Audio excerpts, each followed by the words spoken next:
Shut up! And Admiral Teague has been a channel member for 40 months at the Doomantite level. Hail to you, oh Admiral Teague. He says, Happy Memorial Day. Ironically, it's the birthday of my father, Vietnam vet, lost to combat wounds. Very sorry to hear that, Admiral Teague. But a good Memorial Day to you, sir. And very sorry for your loss, man. That's a tough one. That's a tough one. Vietnam was a tough war. It really was, man. It's shit. Thank you, Admiral Teague.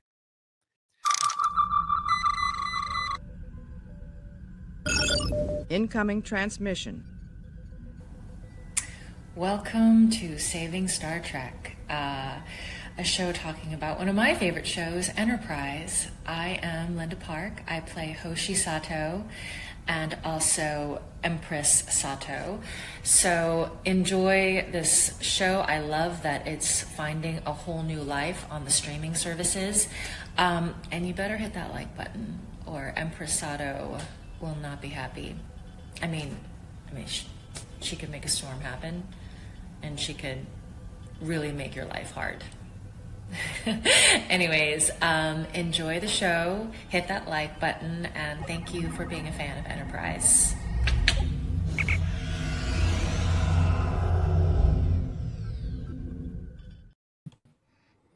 Hey everybody, it's your buddy Admiral Teague, and as you can see there, Doomcock was very kind to speak about my father, and I appreciated him saying it. Made me feel a little better. Thanks a lot. Different Doomcock. Whoa. You know what? Yeah, you know what? Every once in a while, wanted to do that at the beginning of a show. Let's do it. Admiral Teague Show, Admiral Teague Show, Admiral Teague Show. Ooh. I don't know how to get rid of the video from my screen. Maybe I'll figure it out. I just without like no, one of these days. You're gonna get all kinds of those pairs, the super pairs. Now, I bet tonight you're gonna get all those super stickers because we did that. Maybe anyway. I can get rid of it like this. Let's see. Remove that from the studio. Yeah, I did anything I could to get rid of that video. Sorry if we had to see Don Lemon's white adopted sister. Hey, everybody. Welcome to Saving Star Trek. I'm here with JT. Sean is on his way. He should be here pretty soon. He is on a dangerous away mission where he must deliver the pizza in under half an hour. Now, listen. Or else. I got a little script for this one, JT, and then you and I can riff on it. Listen, if you just got here, here's the deal. This is how we do the show. We set up the episode for a half an hour. It's a sci-fi discussion based on Star Trek. We do the episode watch along. We give you the time. We tell you when we start. And then at the end of the episode, we let you know. And if you want, you fast forward about 43 minutes and you can hear our reviews and ending conversations. And it's kind of like a separate show. So please sit back, get yourself a cool beverage of your choice, and get ready for First Flight. Attention Star Trek fans, gather around for a journey to the final frontier. We're warping into Star Trek Enterprise's First Flight, where Captain Jonathan Archer is chasing a dark matter nebula that can redefine what humans and Vulcans know about the cosmos. But this episode's heart beats with Archer's obsession with his old rival, Goose Iceman. A.G. Robinson, whose daring spirit and tragic end fuel memories of their wild days as Top Guns, in the NX program, battling to break the warp barriers and get the Mercury program, the NX program, to launch humanity's starship dreams. It's a tale of risk, rivalry, the right stuff, Top Guns, Mavericks, reflection, but does it capture classic Star Trek magic or blaze as a sci-fi standout? It's a pretty original story, but it sure is weird. This episode's a prequel to a prequel that's also a sequel to a sequel, but it looks outside Trek for inspiration, seeking to combine the high-octane thrills of Top Gun with the soaring saga of The Right Stuff. No spoilers, because they mostly spoiled their own story in the first few minutes, to be honest. So here we go. seeking the pure pulse of exploration and ambition. So polarize the hull, hit those like and follow buttons, and join us and see which story truly takes flight and if this can really work out. I don't know. It was an interesting idea, and they did go outside Star Trek. That's what I liked about it. I was really hoping that Captain Forrest would turn to Archer and say, "You're going to Miramar," and then they could have started playing the music. Would have been great. Oh boy. The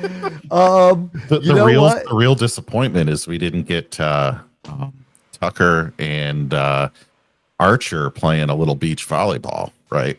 I mean, no, but I noticed when was- they meet at the bar, they're having drinks together before they get one another's names. So what is that, the second introduction? They were just in the men's room doing George Michael-y stuff? I mean, what the hell? That was weird. Guys, it's a holiday. It's Memorial Day. If you are, of the American patriotic variety and you have a member of your family who is no longer with us who served our country, our hearts go out to you. I know I speak for JT as well. And, of course, my favorite American veteran is my father. This show will probably do real great on Monday and Tuesday as people travel around and stuff like that. Tomorrow, as people are looking for a download, we're the show for you. The issue is that tonight everybody's running around doing stuff, so it's going to be a little more intimate, a little more fun. I'm not that concerned. A lot of people kick their shows to Monday, but you know what? Tomorrow I get to see some members of my family I haven't seen in like years, so it should be cool. Cool. Well, maybe. Is this a thing you want to happen or something that you just... I miss them. Yes, I miss them. It's going to be nice. I see my nephew a couple of times a year, but I haven't seen a couple of other members of my family for a while. Very nice. Yeah, you know what? I know that our audience will find this hard to believe, but they didn't like New York. Oh, Yeah. So you know what they did? They went to Jersey. No, they took all their stuff and they just went to a place they liked. They live in North Carolina now. Oh, okay. Nice place too. Nothing wrong with North Carolina.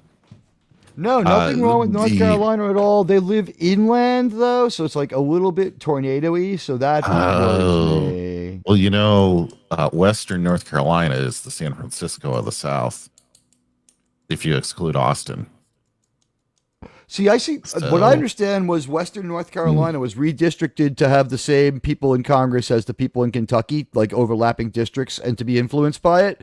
So what's happened is Western North Carolina has become red, as Eastern North Carolina has become blue.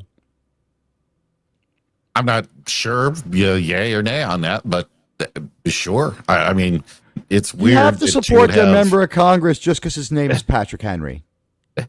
I mean, right? Yeah, right. Yeah. No relation, but yeah. Also, NASCAR is from there, and well, that's not really my thing. So it's an interesting place. What, from North Carolina? I played on some beautiful golf courses in North Carolina. So first in flight, they invented the airplane. Or some people from Ohio went there to invent the airplane. Right, but Ohio has nothing else because it's Ohio, so they try to say that they're the birthplace of flight. Only because those guys were born in Ohio and they got the hell out and went to North Carolina, and then actually were the first to fly in North Carolina. You know who else unless was born you're in North reading Soviet history books, in which case the Soviets were the first to fly, even though they still would have been imperialists in Russia. But the details. A small cell of communists built a flying machine for them out of bicycle parts. Yes. You know, and if we read the French history books, it's like Sir de Guerre des Balloons, invented the first hot air balloon, and like they're first in flight. Everybody's been first in flight. Right. Except the Guardians. The Guardians did not. I mean, although I saw one Guardian have an exit velocity on his home run of like 117 miles an hour. I don't know about that. I mean, technically, in Paradise Syndrome, we did see Guardians on a completely different planet, another quadrant of the galaxy. So that's true. They would have had to have flown at some level into space, right? Now, would that be the quadrant of the galaxy in danger of being destroyed by the God's End explosive device? Because God knows, Alex Kurtzman, he always changes it up. Season 1 of Star Trek Discovery, genocide. Season 2 of Season 1 of Star Trek Discovery, nothing happens. Season 2 of Star Trek Discovery, genocide. Season 3 of Star Trek Discovery, genocide. Season I 4 don't know how of many Star times you Trek can Discovery. say that before your stream gets Yeah, in the okay. red. Season 3 of Star Trek Discovery, total deletion of everything. Season 4 of Star Trek Discovery, total deletion of everything. Season 5 of Star Trek Discovery, absolute and total deletion of only one faction. They refined it. They refined it. Season 1 of Picard, absolute, complete, and total destruction of everything everywhere. Season 2 of Picard, absolute, total, and complete destruction of everywhere, but it's just a dream. Season 3 of Picard, absolute and total destruction of everything everywhere with the complete extermination of one faction, the only one we care about. So the end of the final frontier. Then Section 31, what do we do? What do we do in Section 31? We're going to destroy not everything, just a quarter of everything, just a Delta Quadrant, right? An entire quadrant, 120 years at warp 10. Isn't that what it is? We get their definition of a quadrant as far as travel in Star Trek Voyager in the pilot, because they're like, we're in the middle of the Delta Quadrant, Chipotle. We're just as far from the Deep Space Nine wormhole as we years are. At warp 9, yeah. It was 70 years at warp 9, but they were in the middle. They weren't at the far end. Oh, they were at the far end, I thought. No, they were equidistant from the.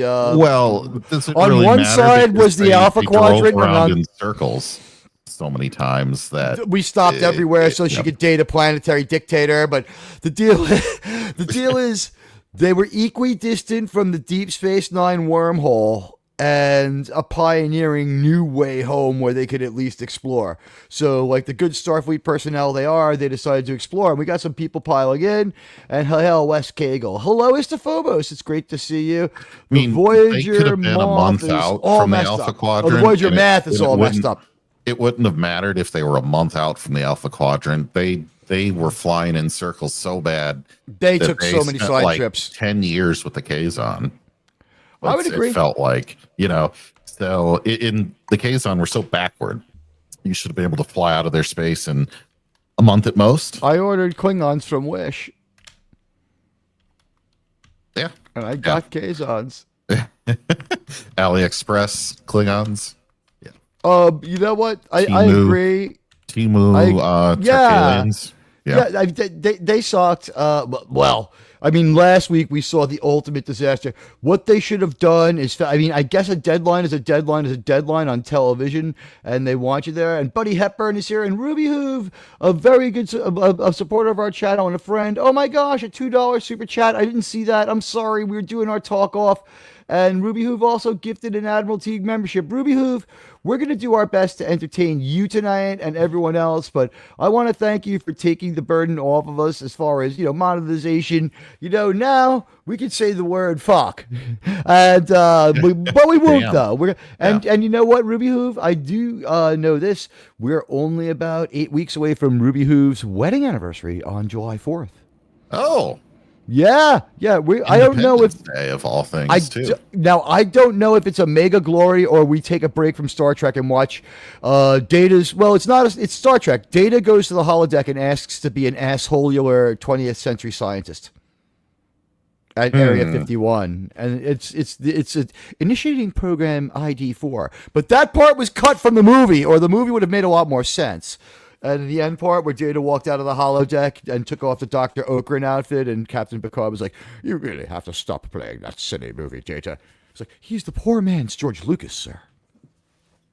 The Trek reviewer is here. Hello, Trek reviewer. Good to see you. But honestly, Ruby Hoove, you have been so sweet and such a great supporter of this channel. I want to thank you from the bottom of my heart. I hope being a little late on the and Tetrarch is here all the way from England. And now joining us on our stage is you know him, you love him. He is a great guy. He is a co-commander of this ship, and he'll be here as soon as I can find the transporter sound effect. Here we go. Here he comes. Sean Carter has joined us. Sean, hello. Hey everyone, sorry I was limping into space dock on one thruster. You're trying to be smart. Are you in the Pleasant Valley tonight or an uncanny valley? I didn't change my avatar. Here's the deal. I didn't get to do this in time, guys. I did make the Doomcock video where I just played the clip of him, giving his condolence for my father. To put it in perspective, it was the Agent Orange which killed him, so at least I got to know him. But I would say the time it took for him to get over the fucking war and the time that the Agent Orange came and took him away was much, much less than the time he was back for. So fuck that. But I will say this. If I could sit here right now, how come my camera's not working? Let me see if I can't fix that. But if I could sit here right now and say that this country's been really good to me. The last thing I need in my life are people who have a hatred for my country or disdain for my country, who want to say things about it. I will tell you right now, if anybody could find a reason to complain, be they a guardian, be they a descendant of an unpaid laborer, which I am too. Just I look a lot more like the person who was the owner. What can I tell you? I've got management written all over me. But if you don't like America, Admiral, sir, that might have gone a bit too far in a few places. You know what? I don't know. You know what? It seems like these days there's a new definition of controversy. Sir, did I go too far? That was so controversial, sir. I might have gone a little bit too far. Should I apologize? Sir, it doesn't matter. Nobody cares. I have done in the clear.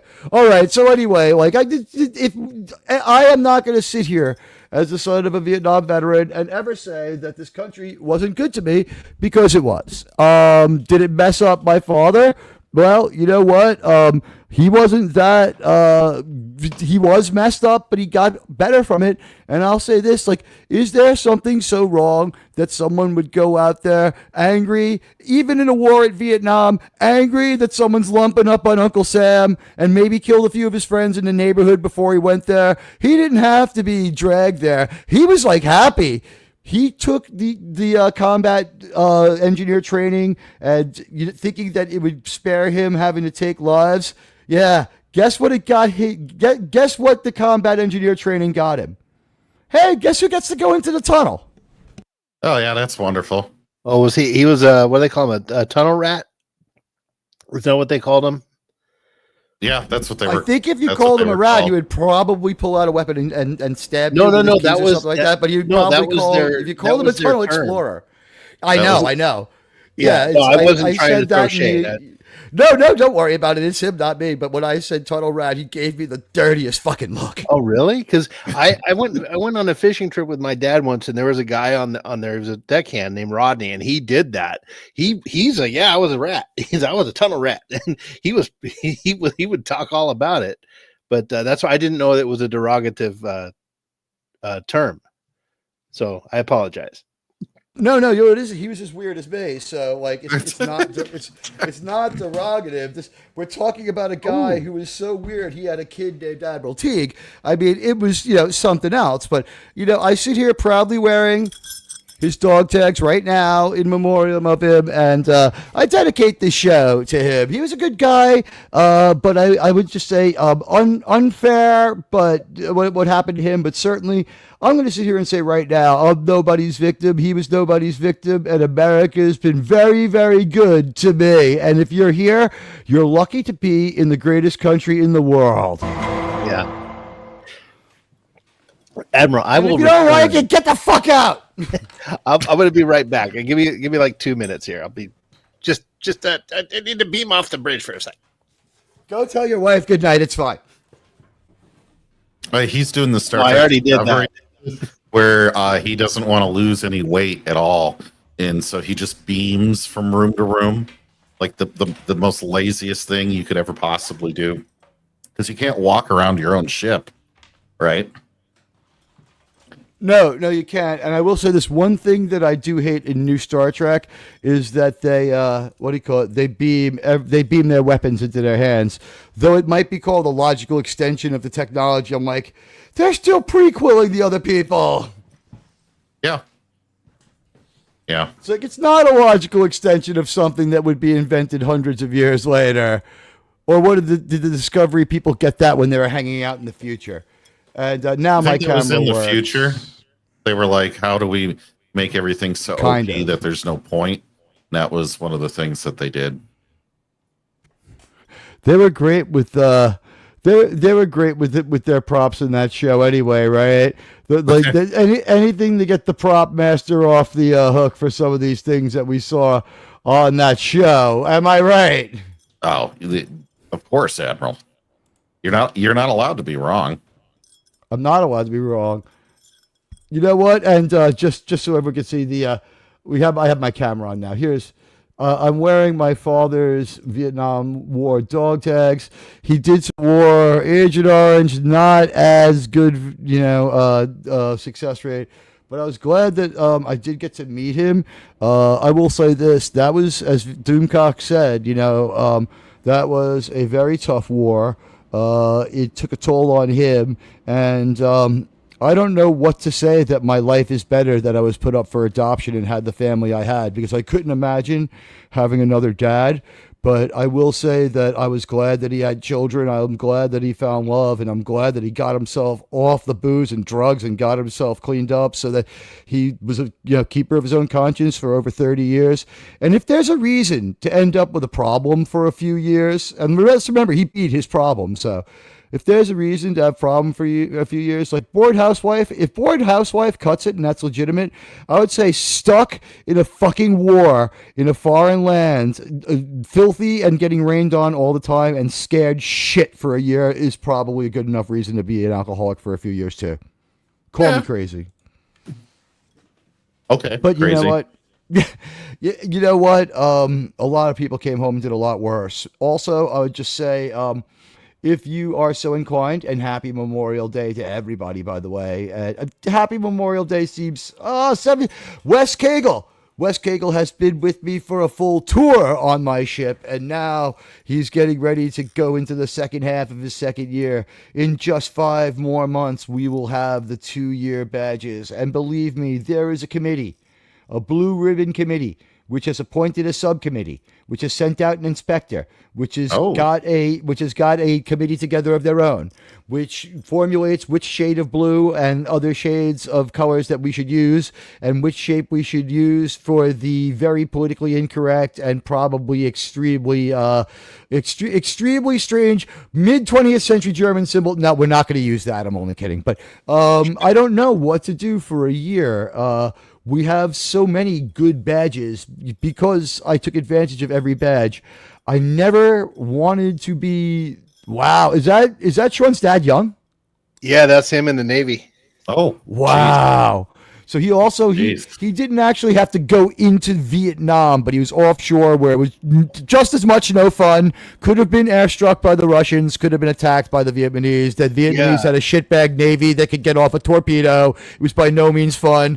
And we weren't exactly our best friends. His ship blew up, and we blew up a couple of other of our own ships. And don't forget the Czech bombs weren't exactly on the up and up, too. Yeah, what's funny about that is we found out the Russians were closer allies with them. The Chicoms disliked the Vietnamese to the point that they didn't help them much. They were kind of like, if the Americans win and they're right here, we can start fighting them. Like, well, the Chinese took their turn after we left and failed. Yeah, they were agnostic on who won that war. They didn't help the Vietnamese, which is shocking. I'm sorry, Sean. Go ahead. Oh no, my James Stockdale was on the ship when he was shot down. Remember Admiral Stockdale? You had mentioned that. Yeah, he had a bad debate, but the thing was, Admiral Stockdale will always be remembered for that debate. What he should be remembered for was that for something like 6 or 7 years, he kept the morale up of something like 200 or 300 Americans at the worst, most horrible, repressive prison camp run by the bastards in North Vietnam called the Hanoi Hilton, I believe. And He organized them. It was like, God damn it, we're military Navy men, and they would march to the streets and beaten by the civilians. They were treated like crap. They were told their families had been killed or their families had died back home. Everything it could to break their spirit. None of them broke down, and he was organizing them by having them tap on the walls to each other in Morse code so that their captors didn't know what was going on. They didn't realize it was like an act of defiance, and they organized, they resisted, they did the best they could, but there was no breaking out of a prison like 3,000 miles, 1,000 miles in the jungle from us. Yeah, how much food can you carry? Well, you can't exactly. Yeah, they were stuck. So well, it was like better than running away. Jeez. It was like Rurapente, punishment is exile from prison. Yeah, exactly. Getting kicked out of Rurapente would be the best. Trek reviewer is here. I said hello to Ruby Hoof. Hey, I said hello to who else is here? John the Beagle Dad is here. Hello, John. Oh, did you see Buddy John's is here? He's seeing Shatner soon. I know that. Radioactive's here. Hello, yeah, I might go to that. in July. Oh, about it, that Dallas one. Oh, what do you mean the one? You know what? July's not so far away. Like Dallas, like I would go to that. I might go to that. Oh, really? Well, let me know. I might go to that. Like, how many more William Shatner tours are they going to fucking be? Exactly. Like, if I don't go, I'll kick myself. This is my chance. Yeah, but, I mean, the money to meet him, I don't know if you want to, like, shelling out $500 just seems ridiculous. No, I don't think I'd want. I don't think I'd do the meet and greet, but I want to be there. I think I'd be too. Like, I'd have cold feet. Yeah. Oh my gosh. Mr. House Party 6 and RRTNZ had the same idea at the same time. 10 of you are now members of the Admiral Teague channel, and I want to thank you for becoming members. And I want to thank RRTNZ and Mr. House Party 6 for supplying the members. Let's see who got them. Crowbar the Skull. Wow. Congratulations, Crowbar. Bubba has been a member on and off. Welcome, Bubba. It's good to see you. Outlaw Bill, my friend, now has a membership thanks to Mr. House Party 6. Cam. Hey, Cam. Good to see Cam has a membership thanks to Mr. House Party 6.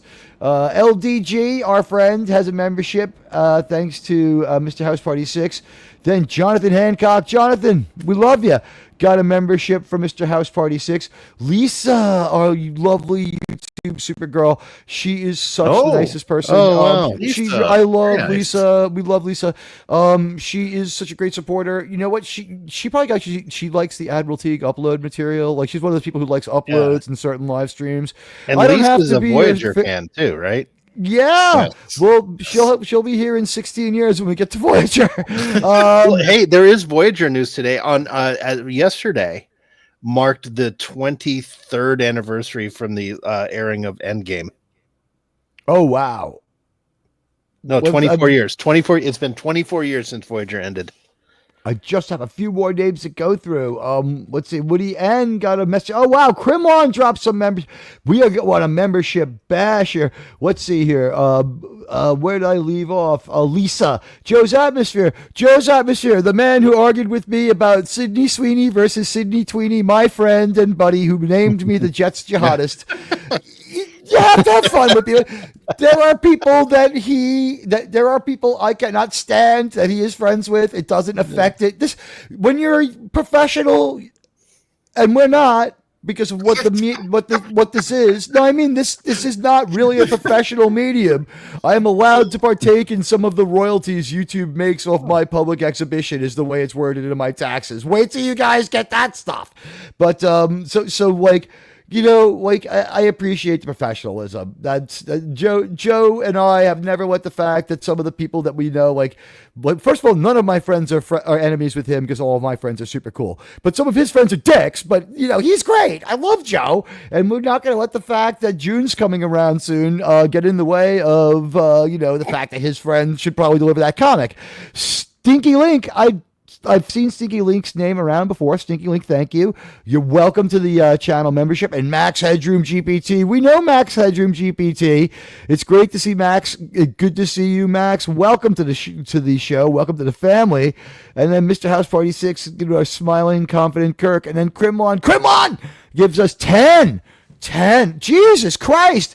Admiral Teague memberships. My friend Cult Classic Cage, who is an absolutely extraordinary gaming YouTuber who sometimes holds 60 to 100 people at once. Absolutely one of the best discoveries ever in my YouTube career. She had 1,200 when I found her.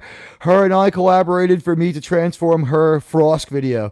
I did it. She called me up. She told me she loved it. She told me I could use any of her video anytime. Nice. Yeah, so she's like my gaming correspondent. I love you, Cassie. You have been a sweetheart, and you have been there for me. And by the way, every time people have come for Admiral Teague's head, Cult Classic Cage comes out there and is like, "Fuck off, Admiral's cool." So I want to thank and she's got some clout, and I was nobody, and she was on her way up. I always knew that she was destined for tens of thousands of subs, and she will get there. She's like blowing past 3,500 to 4,000 now. Wow. We're talking a year. You know what? She's a based gaming YouTuber. You should follow her. You should sub her. Cult Classic Cage is someone she's recommended on my channel recommends page. I get all my gaming news for her, and I watch all her shows. I like Cult Classic Cage. And what was funny was after we met, officially, like talking back and forth. We've never streamed together, but talking back and forth on YouTube.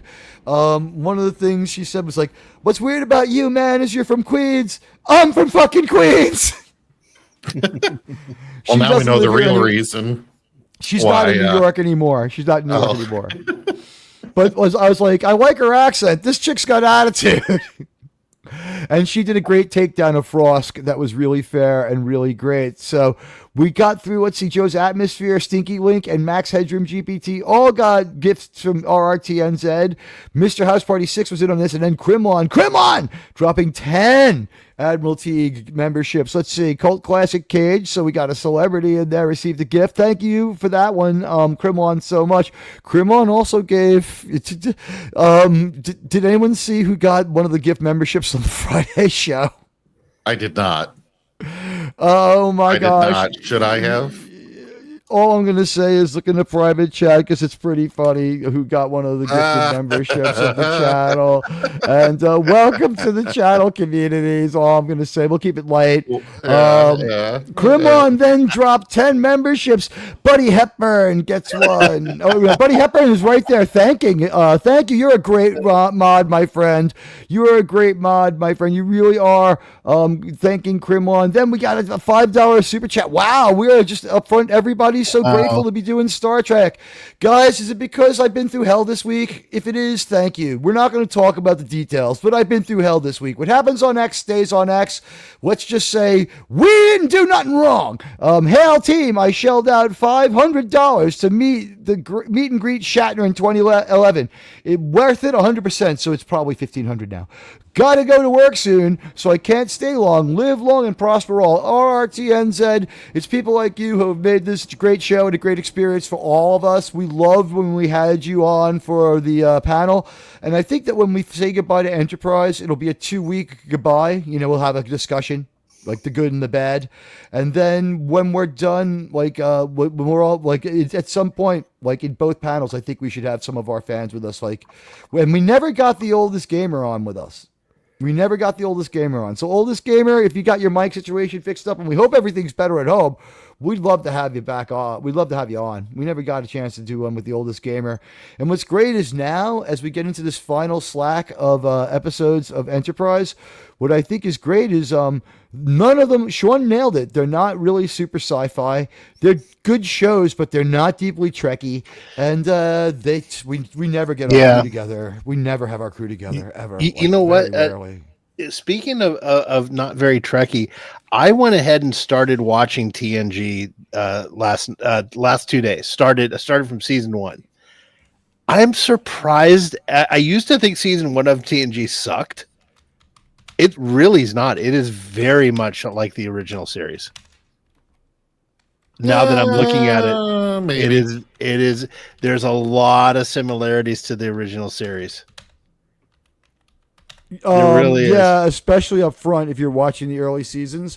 One of the things that's most like the original series, if you notice, when they end Adventure at Farpoint, they're using replayed on synthesizers. They thought they could get away with all synths for the first couple episodes too, if you notice that, right? Oh, They yeah, realized yeah. very quickly they need the CBS orchestra. They have it, but it's just like they try to lean heavily into synths.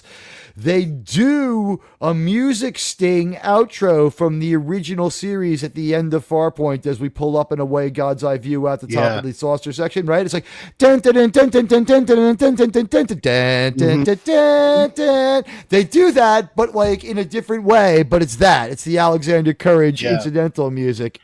Yeah, but I'm looking forward to having a full show discussion about TNG, specifically maybe seasons 1 and 2 sometime. That would be a good discussion because I was watching it just like trying, like I did last week with last week's episode. I tried to pull away and just watch it from a distance. There's a lot of similarities to TOS, and I think the reason is because Gene Roddenberry had the most influence on season 1. So if you watch it and take away some of the stuff that makes us cringe now and just imagine the TOS characters saying the lines, it's like, yeah. Totally. Yeah, I would agree. Also, I would say like he's like his proxy Kirk right in the form of Riker is okay, but but it's only when Riker becomes more Riker.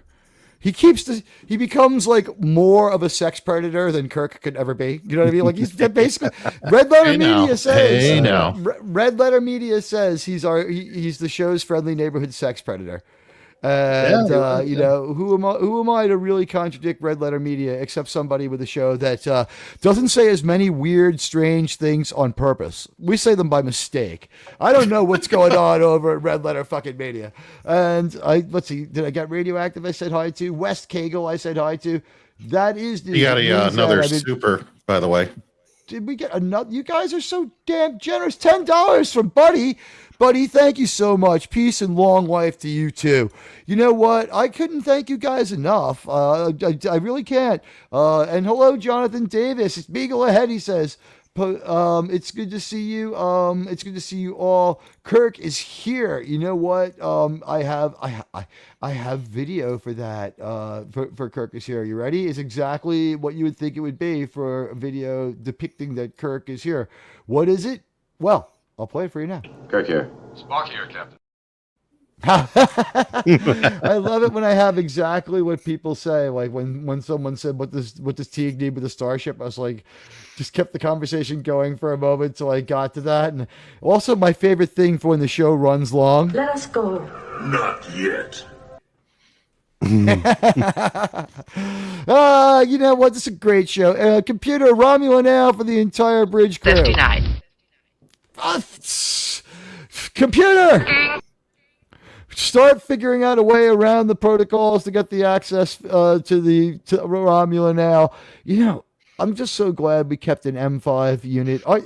Ours works perfectly, by the way.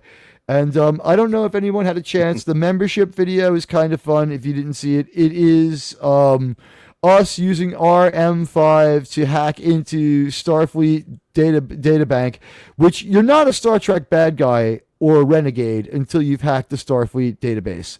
So we hacked the Starfleet database, and it was fun. It's a little Star Trek adventure.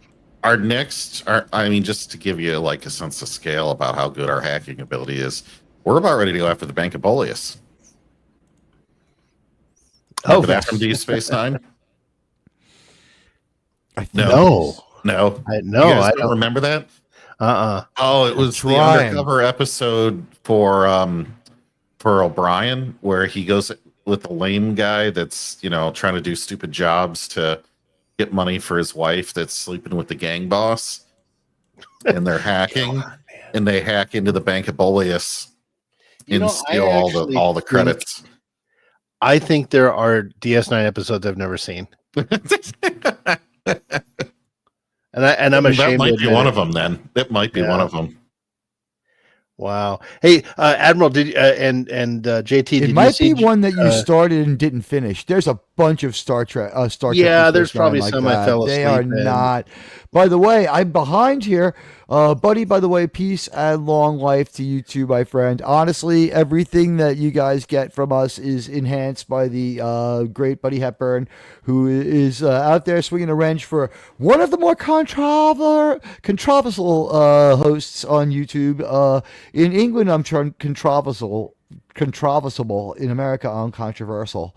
But you know what? I am at least not boring. I got stuff to say. And Crimlon with the $1.49 super sticker. What's a $1.49 super sticker song? It's Friday night. Wait, no, it's Saturday. So S-A-T. You should spell it wrong, right? For S-A-T-U-R-D-A-Y. Super sticker. Thank you, Crimlon, for the $1.49. I appreciated it. That's great. I want to look at what what kind of creature is on the $1.49 super sticker. Let me see this. It is. Oh, it's a banana. It's a banana. Ooh, let's see. Sitting down by the fire. I can't remember the words to Sweet Jane. The only band I can think of associated with bananas. Sorry. I'm from New York, but I don't know every New York reference song. Although I do love Lou Reed. Tetrarch of Apathy, yeah, Bay City Rollers. Would that be Seattle? The Bay City of Seattle, or is that Frisco and Oakland? Right? It's Frisco and Frisco. Oakland. Yeah. It should mostly be Frisco, but isn't Oakland on the same side of the same bay? Like Frisco is like Metropolis, and Oakland is like Gotham. Or actually, now they're both like Gotham. I was From what I understand. Yeah. One's like Gotham and one's like a worse Gotham. What I think is, Sean, did you give up hope on LA when it became like the Batgirl Gotham? Is that what it was? It was when it became like Batwoman's Gotham, rather. I'm sorry. Hey, Miss Katonic. Hey, Eminem. Man, I can't. I didn't give up on LA. LA gave up on me. So I'm setting it up right now. By the way, I know I'm a little bit behind. Here's the deal. We are on season 2. This is like episode 21 or something like that. We're like just about to get done with this one. We're going to do the last episode of the season where we introduce the Xindi arc. We're going to do homage, but not dwell on the Xindi arc. Admiral Teague does not need a 23-week revisiting of 9/11. The first time I had to live the 23 weeks after 9/11 was quite enough. Thank you. I'll be okay. I'm sorry, though. I do say to my fellow Star Trek fans who like the Xindi arc that I owed it to you, but if you could find it in your hearts to forgive me for how I feel about what happened in my life, I mean, the screaming, the sirens, need I go on, the funerals, the smell, the fire that burned till Christmas, I don't think that, oh, wow, some channel somewhere is smart enough to show Star Trek Enterprise. I accidentally got a live Enterprise when I searched it. It's on live right now. Some CBS channel is wisely showing it. Really? You know what? Honestly, like, think about it. It's a bargain basement price for a Star Trek show. Episodically good. If you count on just nostalgia Star Trek fans, it's going to blow away most of what you've already, most of what you've had so far. It's going to go well for you. So we're on season 2, and we did most of the best episodes. We covered like so much. We skipped stuff like, here's some of the stuff we skipped. We skipped Con Air. We skipped The Crossing. No, we watched The Crossing. Or did we? Did we do The Crossing? Or did we just rate it? I think we just rated it. We might have just discussed it. We rated it only. We skipped Judgment. We didn't even talk about it. It sucks. Horizon is being saved for June 14th. That's Mr. Pride Weather's episode. Then it's going to be for Pride Month, Flag Day, Trump's birthday, and there's something else that day too. That's a smart Father's Day. It's Father's Day. Yeah. We skipped Life's a Breach. We skipped Cogenitor. We did Regeneration, not because although we it's might good. do Cogenitor for Pride Month. Cogenitor's a great episode, though. It's That's bad one we of the don't have sci-fi, actual true sci-fi stories that Enterprise did. Let's do it in Pride Month. We can do it out of order. Yeah. We're ready. Tonight is First Flight. It's episode 24. If we do Cogenitor, that leaves us only with we don't know about Bounty yet. I haven't rewatched it. Tomalak's in that too. And then the Ambassador Tomalak? Mm-hmm. Oh, is he supposed to be Tomalak because they live so No, long? no, Or is no. he someone else? The captain of the alien ship is the guy that plays Tomalak. Isn't Tomalak In- of Cogenitor. He's I mean, Andreas Katsoulis, right? That means he's in Deep Babylon 5 as well. I think so. I get Andreas Katsoulis and Elias Koteas mixed up. One of them is what do you call it? Is from Teenage Mutant Ninja Turtles, and one of them is for Star Trek. Well, when I said Ambassador Tomalak, that was just a reference to Riker finally figuring out that he wasn't really. Oh God, what was that? What was that? Commander episode Tomalak called? versus Ambassador And Tomalak. yeah, that's right. That's right. I remember. I'm doing Okay. all deep cuts today. So I had a feeling that's what you meant, but I wasn't quite Yeah. sure. Yeah. Good call out. Yeah. I forget the name of that episode though. Did they we'll call reuse the it name Riker. Tomalak? Do they reuse the actor, or do they reuse? Yeah, or does they Tomalak did. show up later? No, he's the same actor. Yeah. It's the same character. Same character. Yeah. So Tomalak moves up. It's good to know that hanging out with Picard is good for your career. Also, it's good to know that there is no commercial. And what does this say? They've pulled the commercials off of Star Trek for so-called Star Trek Strange New Worlds, which means I think the release date's up in the air. Oh, again. that's right. The release date's up in the air again, The in my Emperor, opinion. yeah, look, it's the same guy. That was Tomalak. He had a mechanical arm. That was the actor. Oh shit! No way. Yeah. Tomalak's in The Fugitive. Yeah. Andreas Katsoulis is in The Fugitive. How'd you lose Okay. that arm? In the line of duty. We have been talking. We make a Tomalak reference every show here. Had a mechanical arm. Yeah. No, sometimes What? sometimes the adventures with the cogenitors gets a little crazy. I lost the arm there. Almost got away with it, didn't you? With the arm? No. You didn't come Admiral, once. I am ready for Pride Month, by the way. What, oh no! I need to look at stream. Oh, there! What is like? Sean stole his daughter's glasses. He's wearing them around the house. I got these for a bit on Wednesday. Did you see it? Were you watching PC? No, I didn't have Oh. a very good Wednesday. Oh. I was locked down and staying off social media because I was a little bit fired up. I also, if you guys remember, I worked all night Wednesday. Oh, that's right. Oh yeah. All right, I'm ready to watch a show. Yeah, I am ready too. Me too. Now I'm choking Me on too. Gatorade. Hold on. You choked on Gatorade? Weird. You know what? I had It's to- I because had my to stomach say it. is full of protein from Thursday night working down by the 59th Street Bridge where I have to make my living. All right, okay. Gavin Blackburn, I hope that you're proud that we have the oppressive British subtitles on. You know what? You're just going to have to read them in American because you know what? I saw Archer says he harbors favorites. They say that to him. And they spell it our way. So fuck you, try to read that. By the way, They spell it our way. I have to put the link into the chat too. I didn't do that yet, but as I get ready to do that, let me just say I've been working on our Saving Star Trek second song parody. Like Star Trek Must Go On is the first one. The second one, I'm not too far away from being finished, but here's what I got so far. You ready? Sitting reading X all day, realizing Tim Russ is not okay. Sitting reading X all day, Tuvok is gay. Whoa, gotta find out Tuvok's never gonna change. 100 white men could help him, he still would feel the same. Oh Lord, sitting reading X all day, finding out Tuvok ain't okay. What do you think? That was a song. It was a song. It was a song. So Sean giving it the minimum validation you can get. It's like when you say something controversial on X and someone likes it. It's like, their name's not on it, but they got your back. That was a thing. Wait, look back at the 10-minute and 12-second mark. It aired. Yeah. The 10-minute and 12-second mark of my show. I can't. I don't know that. Can someone check the 10-minute and 12-second mark?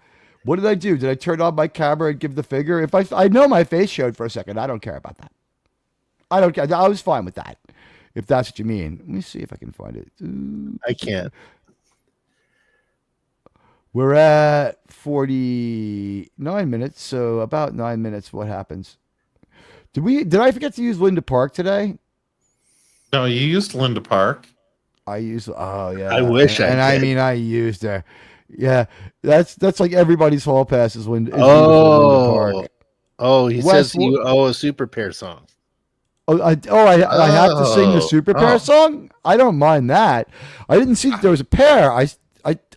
Okay. I think Fairway to Heaven would be good. No, I mean, I think I've got more lyrics now. It's like it's a longer, more improved, greatest American super pair. And like I just want to say, when you're out doing this business and you're up against giants like Doomcock who sing that super pair song, and you get your first super pair super chat, your heart sinks for a moment after you're overjoyed that people validated you that much. And I thank you from the bottom of my heart. And I know, depending upon who it is, that I don't always have to sing super pair. I can also sing. I could also sing. What do you call it? I could sing "Meet the Mets" if it's the oldest gamer likes when I sing "Meet the Mets." But I know that we got a pair. All right, I'm trying to find it so I can highlight the pair. But wow, you guys have been so generous tonight that I can't. There's Wes Cagle super sticker. This one must be the one. Wow, with a the $10 one. Yeah, well, that's the pair. That's you got to sing 40 verses. Then. Hey, Lemon Pie. Lemon Pie. Here we go. Hey, Ready? Lemon Pie. Look what is happening to Teague. I can't believe it myself. Suddenly he's up on top of the Trek world, kicking Kurtzilla's fucking ass. Believe it or not, I'm your pal Admiral Teague. I never thought I could feel so free, flying away like a flying pair. Who could it be? Believe it or not, Admiral Teague. What do you think? I like that one. Yeah. My neighbors must think I'm fucking crazy. That was a good one. Believe it or not, it's a flying pair. I never thought one would get gifted to me. Flying away 'cause there's wings on that pair. Who could it be? It's your buddy Admiral Teague. There we go. 2 different versions of the greatest American hero pair song. Yeah. I can't. It came to me out of nowhere too. And hail Tetrarch. Did I say hello to Tetrarch? Is Susan Dolan here? Decloak Susan. Did I miss you?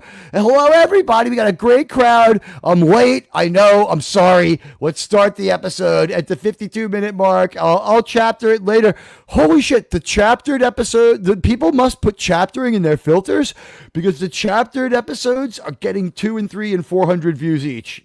It's great. So here we go.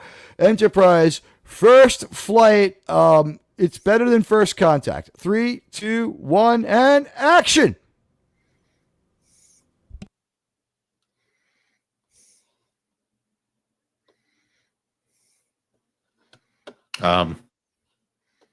Yeah. Admiral, I don't see any action. We're looking for a piece of the action.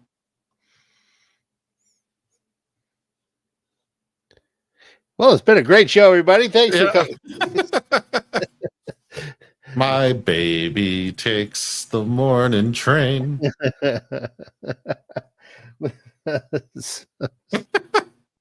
Did he just mute himself? I don't know. No, I did for a second because I was retired himself cursing from the Starfleet.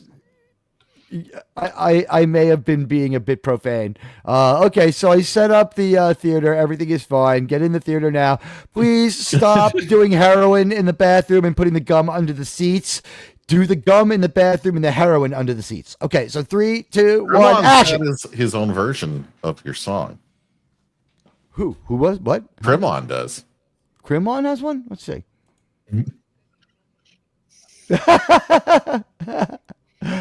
Crimon, meet me in the men's room and I'll sing the song for you. Inhale to over in the viewing room.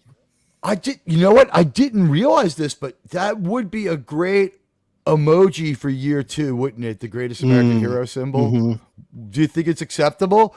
That could be the logo on our starship, the greatest American hero logo. It's kind of Star Trek-y. It is. It looks like the other ship's logos. She give an air of arrogance there? That's an emotion. They had Marina Sirtis coaching her. Ah. Well, I think the thing we're finding out is that she does have emotions. They put too much makeup on Hoshi. Yes. And to Paul. Everyone's over me. And Archer, look at him. He's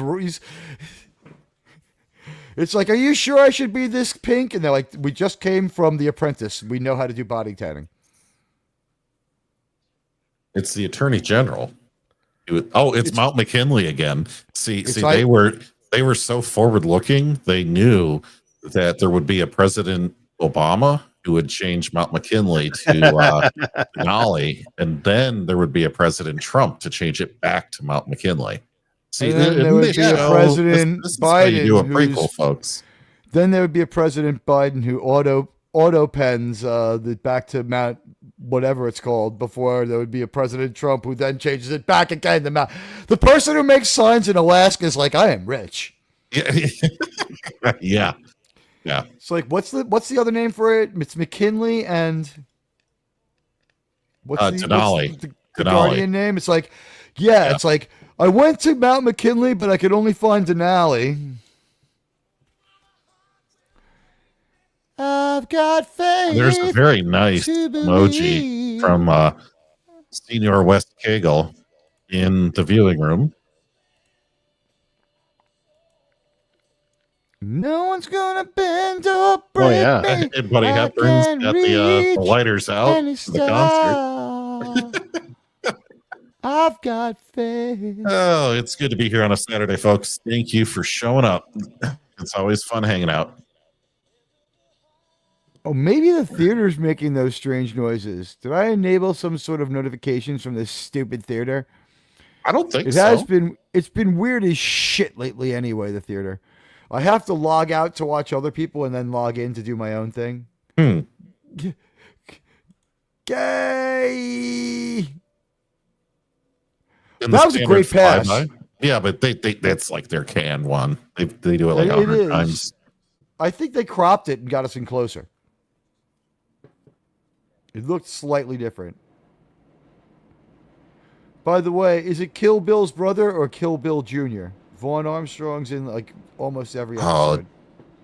Admiral, you're going to know way better than I will on something like that. What I think is a shame is they didn't use his really great speaking voice in this. He had him use his regular voice because Carradine can talk like this for a while too, if you noticed. I'm pretty sure they took those pneumatic things that are holding the door up off of the rear hitch of like an Equinox or an Escape or something like that, right? Like the rear hitch to your crossover SUV, the rear hatch. And they're like, yep, we're going to use those here. Why not? Except we're going to make ours out of cardboard and styrofoam. You think that's cardboard? I think they actually put real industrial carpet actually in this set. Well, no, it's probably hot as shit still in there. It's probably hot as shit in there if they didn't cut out a little bit for air conditioning, especially the fact that it's probably not LED lighting. It's probably incandescent back in this time. I think even today it would be regular because to light it, LEDs don't light film. I'm talking about like those little dome lights in the ship. See, Oh, check the private chat real quick. Fun fact: only the bridge crew can know. Isn't that hilarious? It's Nice. true too. Yeah. I'll tell you more about it after the show. Grimlon, we're going to need to bonk you on the head in the viewing room there. She looks so nice with her new pixie cut. Everyone says the pixie cut sucks, but when done right on the right woman, I think she looks stunning with it. She looks better with her long hair, but I don't mind this look on her at all. I prefer the long hair. You know what it is? She looks better than Janeway with the short hair. I'll tell you that. Also, it's such a relief compared to the hybrid 3-piece wig, the hair piece, the regular hair, and then the other whatever the hell else they were doing. She looked like Mo Howard from the Three Stooges. I mean, sorry, Shemp Howard from the Three Stooges. No, Mo. She looked like Mo.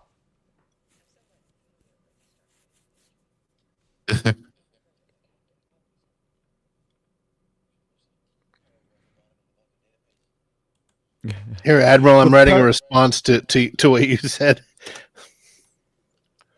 And this is a true story. Is she speaking about Captain Robinson Crusoe? That would make sense, right? Is that an Easter egg reference? What did he say? Captain Robinson, but wouldn't that be short for Captain Robinson Crusoe? Their ships are primitive as can be. I don't know.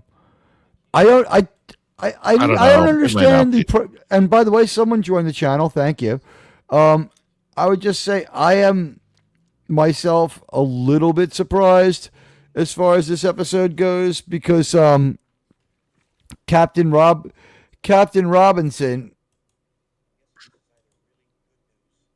and you guys should see a little notification going through the chat now because I only remembered a little bit late, but I think everyone's going to be happy about what I did. Thanks to whoever joined the channel, but I also want to thank them for reminding me to turn on subscriber mode. I thought you did that already. I thought I did. I went back and made sure it had not stuck, and now you can see it in the YouTube chat. Once again, we have separated a couple of characters from the rest of the crew, by the way. They didn't use creepy CGI to try to youngin him up like they did with alleged Indiana Jones in the Temple of Blame. The Dial of Dysentery. That's cool. I love the Starfleet patches.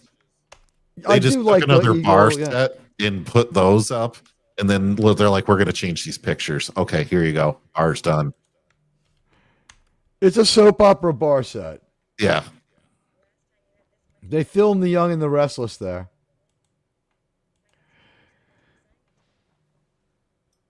So this takes place. The flashback is 2151, by the way. I'm sorry, to 2143. So it's 8 years earlier. So they don't have to look that different. You know what I mean? Oh, he does because Armstrong went first. Yeah. You know what? I want to say something right now. He said, I see magnificent desolation. Everybody knows that. He's mixing his liquors. Oh, good for him. Yeah. But everybody knows what Buzz Aldrin said. He says, I see a magnificent desolation which only a divine creator could have given us. Yeah. So Archer should read a little more history. Isn't it just feel like their ages are wrong? Like he looks a good 10 years older than Archer. Not like a bad 10 years. He just looks.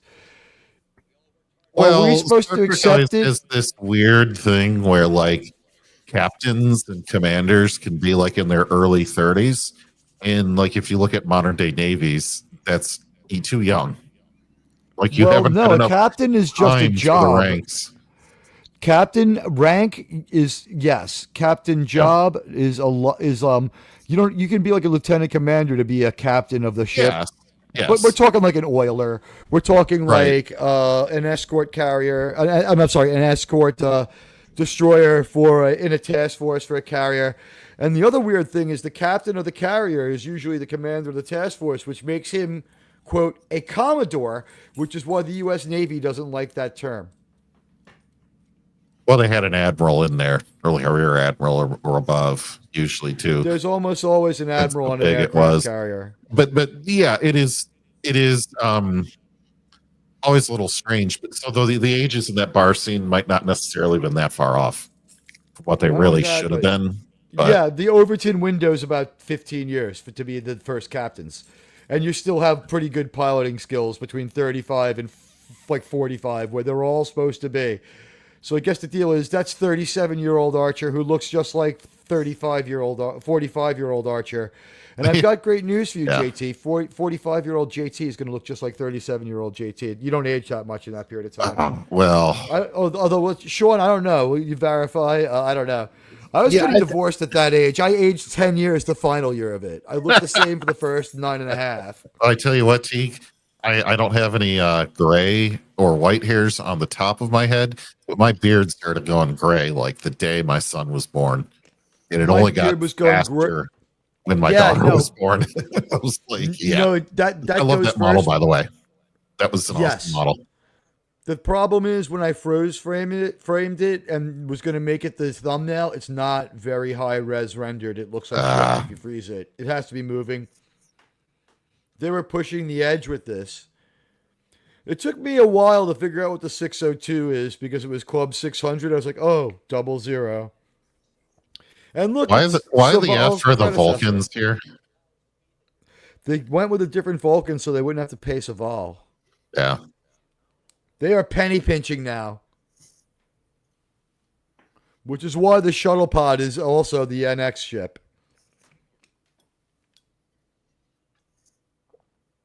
Oh, just with like the back covered up. Look at it. It's even the same seats.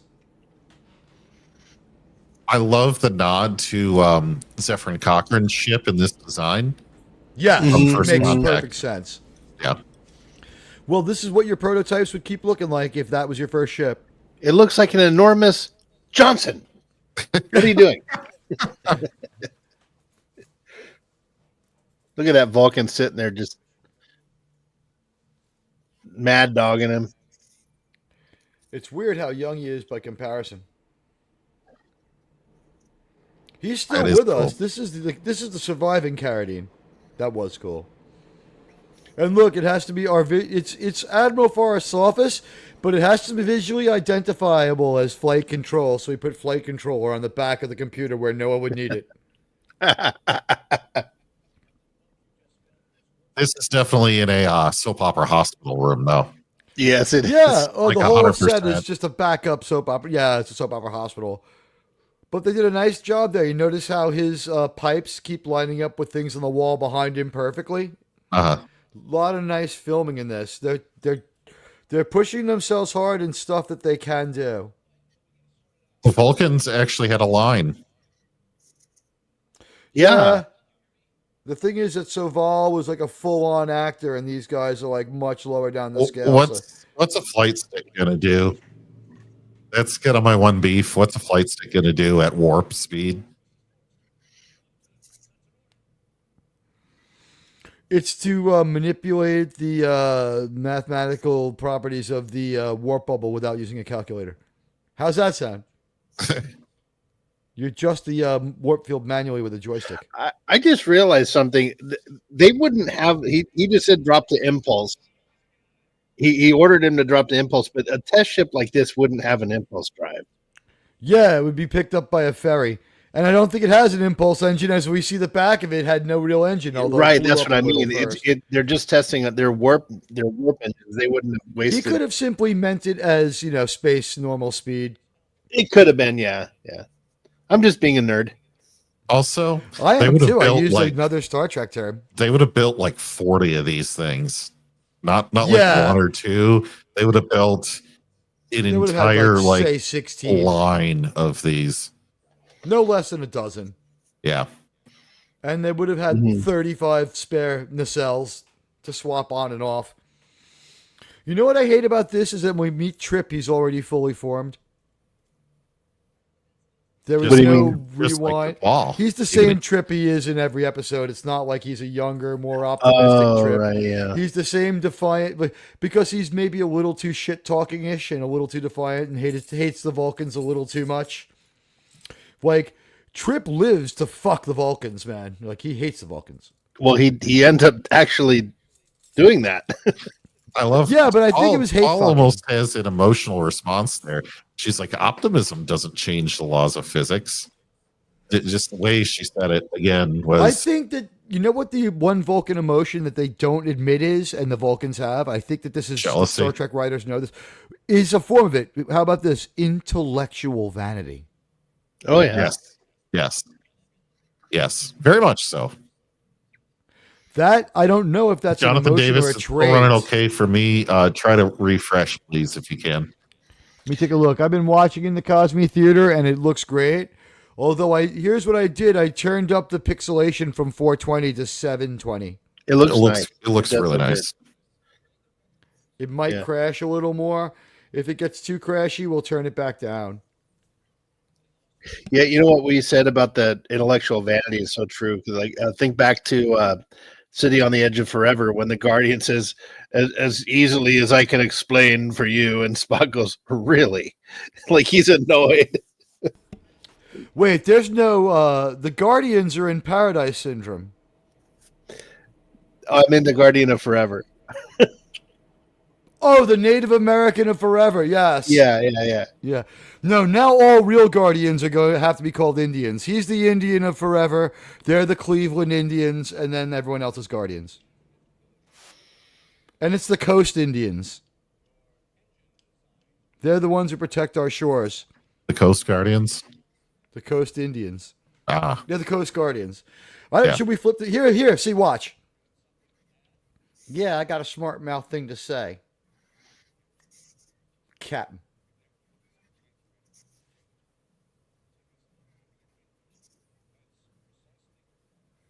You need 60 years. By the way, I think Trip just made a point here. And Admiral Forrest is a dick. Captain Forrest is a dick. Yeah, he is. it took them would 100 not years to crack warp 2. Yeah, Wow. we're almost there. We're knocking on the door. We did it this morning for a minute. So who fucking cares? I love the pilot's like, fuck you. It's stand down, fucking captain. I can't wait to see what they do to you in the mirror universe. I'm getting a little sick of Admiral Forrest. Vaughn Armstrong's a good actor, but I do not like Admiral Forrest. This chick is cute. She looks like Dizzy from Starship Troopers. Cyrus. My great Cyrus grandfather's Tucker. name was My great Siberius. granddad, Cyrus Tucker. Trip from Siberius Louisiana. Tucker. Yeah. Grandma always wondered why he cut them holes in the bed sheets.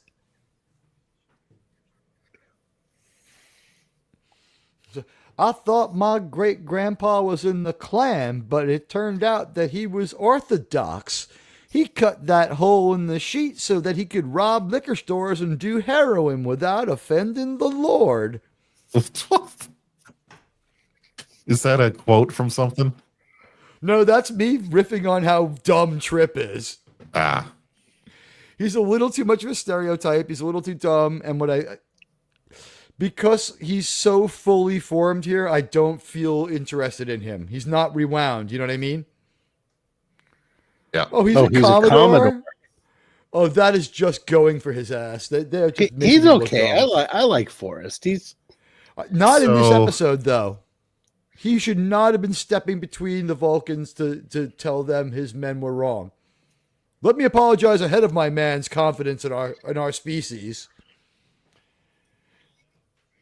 Admiral, I you, sent you Captain. something backstage, by the way. Oh, okay. oh. Hi. Yeah, the barmaid. Yeah. Okay. Yeah. Let's see. She's cute. 33 episodes of Runaways. She's hot as hell. Bridget Brana, born 1972. I got a shot. Oh, she was an Angel. I remember her from Angel. A few episodes there. Grey's Anatomy. West Wing.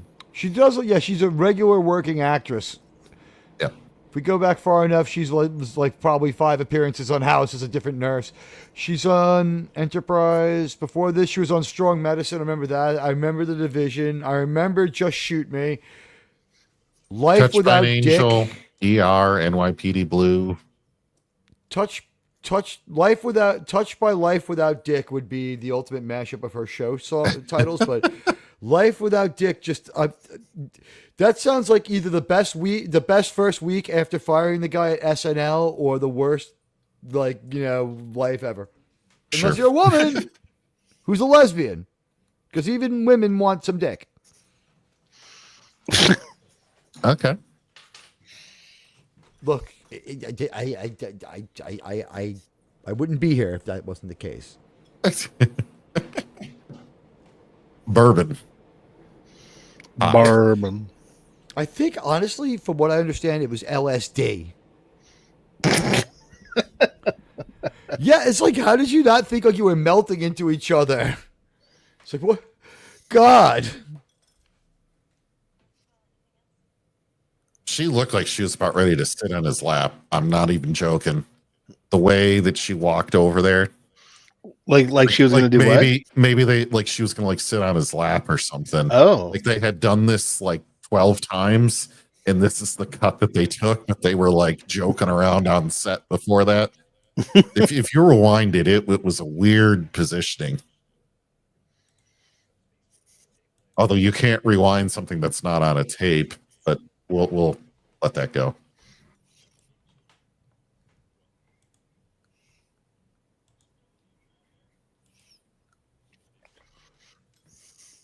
Oh, by the way, I put my pronouns on my StreamYards today. Did you? Yeah. They're below my name.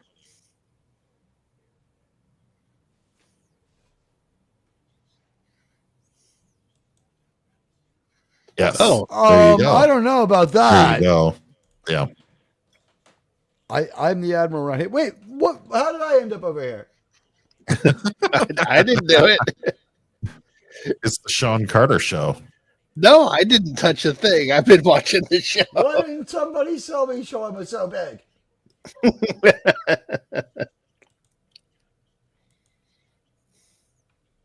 I don't like this argument. He does not work well with Bakula. And Bakula doesn't do the angry thing well. No. Oh, there it is. Booyah. He does Angry Child. This would have been the perfect moment for the patented Kirk double arm hit on the shoulders. They don't do it.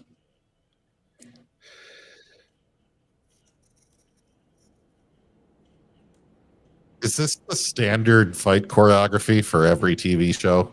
Yeah, I think it feels like it. And it's standard fight makeup for Scott Bakula with a bloody lip. Yeah. A very standard Star Trek. There we go. I beamed us around to more. Now I'm larger. As I should be.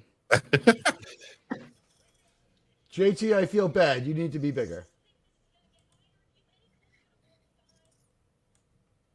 She shouldn't even know about that, by the way. Why is she girl? Yeah, right. And why is she? Well, no, that's probably a publicly known thing. How you're doing it is probably how you're doing is probably right. Secret, but that's probably a goal of all humanity, right?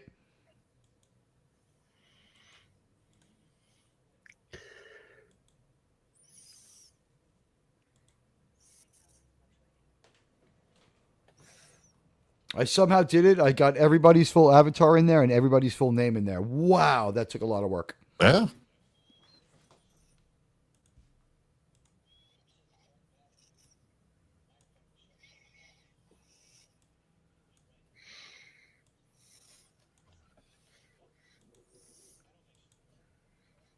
Jolene Blaylock is doing great here, but she doesn't sound deeply interested in being into it.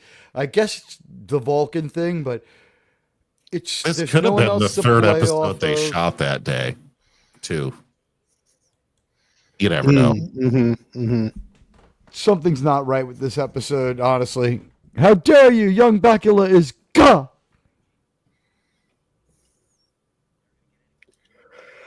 Kremlin, young savage young Bakula was a great actor with great hair. You know, I guess he took time off from this to didn't he make a movie with Tim Allen where they're like middle-aged, like middle-class They did bikers? a show. It was a show called Men of a Certain Age, and it was with Tim Allen and I think Tony Danza.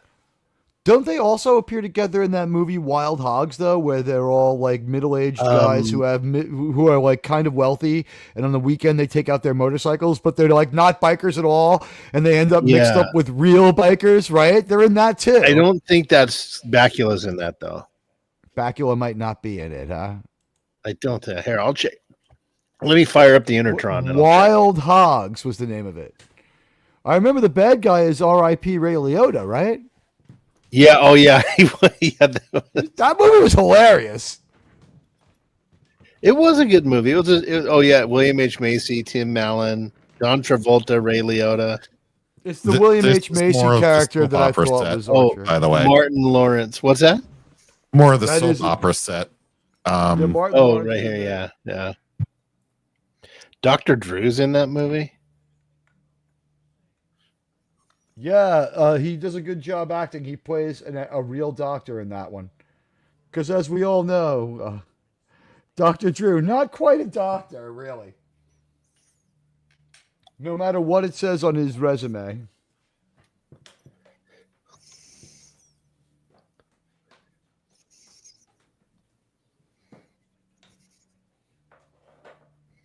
This is a pretty crappy high school gym locker room that they're filming in.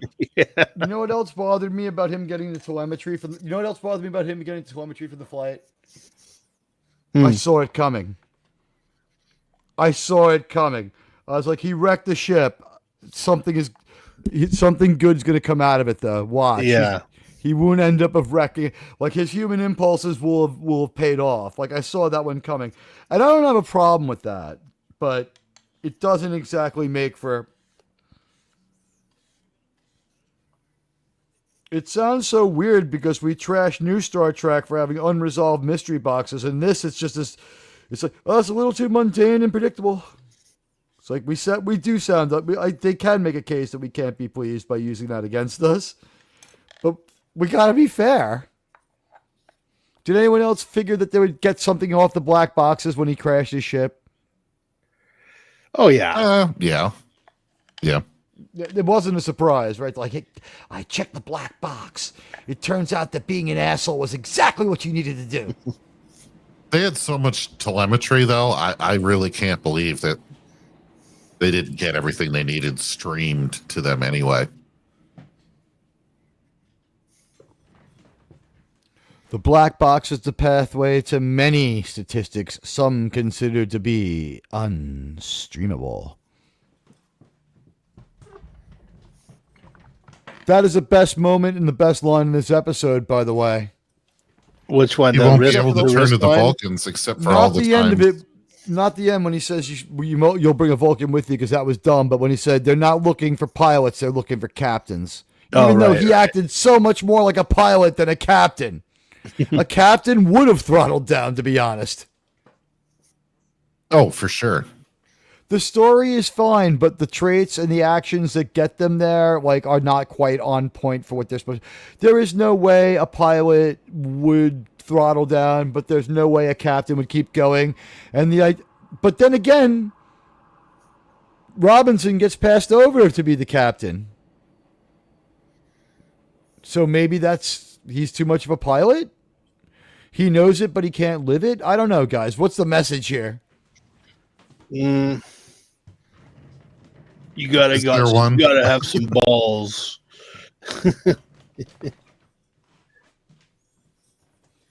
So what are they doing? They're mapping dark matter here. It's like he's joking. He died falling off a mountain, but he's joking to Archer that you shouldn't bring a Vulcan with you. Tell Kirk about that when he fell off that mountain. Iceman Goose Robinson here.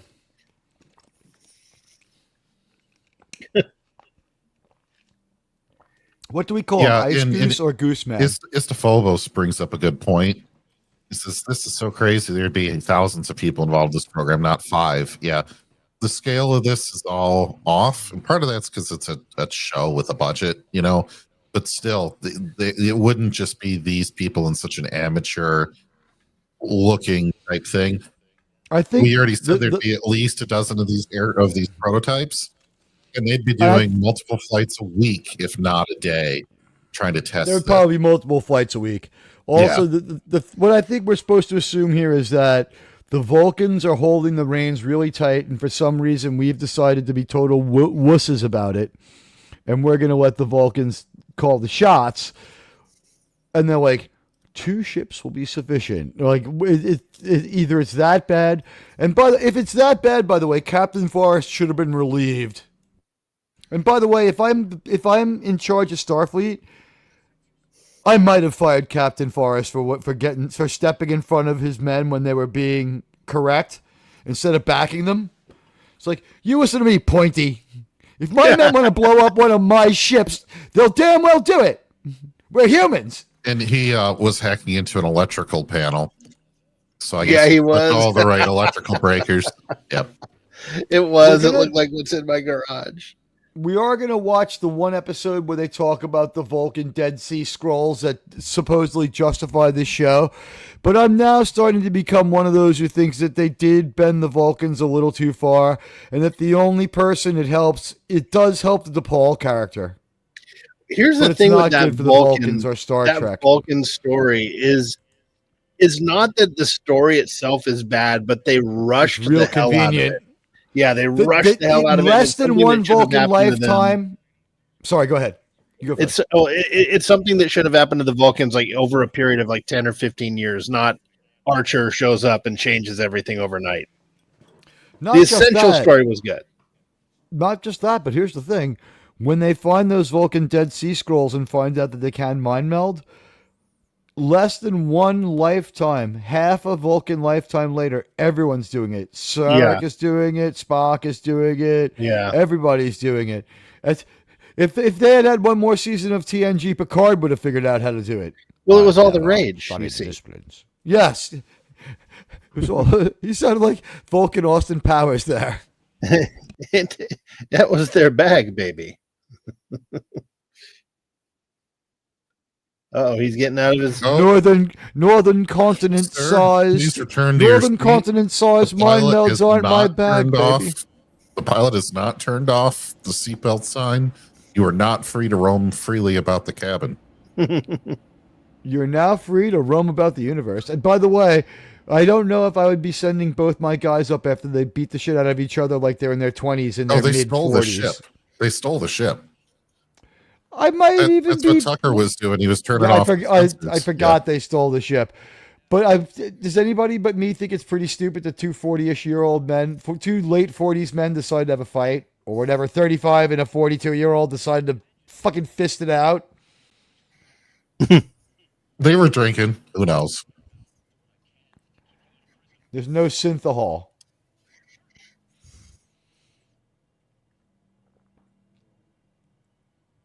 How do the Vulcans know? Are they monitoring warp signatures at the Vulcan embassy? Great point. That's a great point. Invited them. In the chat or me? Oh, the Vulcans. Yeah, it was time to be scolded, so the Vulcans just appeared.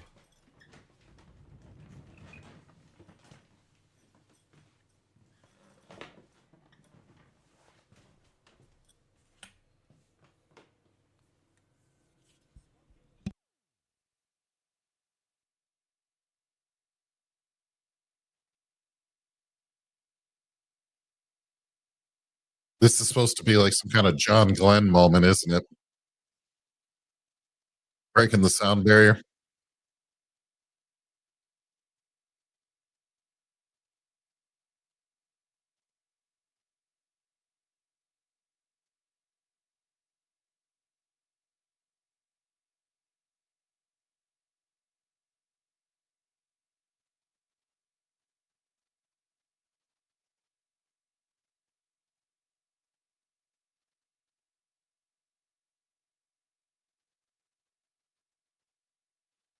How does he say beta? Like he's some sort of British gentleman? A cigarette from that nation, you mean? What? Strut yourself, fucking Forrest. Be like, well, Vulcans, you can just see your way to the all-vegetarian snack bar in the cafeteria while I welcome back these men. Is that George Lucas? Oh. Right? So, hey, Admiral, this is what they heard on that little ship. This is your captain speaking. We'll be approaching warp 3. And if you notice out to the left window is Earth. What I think is funny is that, honestly, like the show outside the show, where after this whole thing, it's like, Forrest, we're taking away your vacation days this year for yelling at your own men in front of the Vulcans, you piece of shit. Don't you ever yell at our own men in front of the Vulcans and George Lucas again. It looks like George shaved, right? That guy looks a little like George.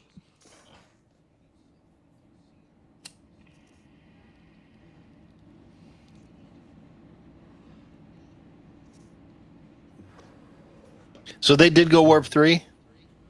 Yeah. Yeah. But by the way, like, why are they calling for Lieutenant Tucker to these Vulcans? Like, there's no warp theorist that can be like, look, they did it already, asshole. Right? I mean, they need is that the point? It's like, bring in an idiot Florida man. He knows. Goddamn Vulcan.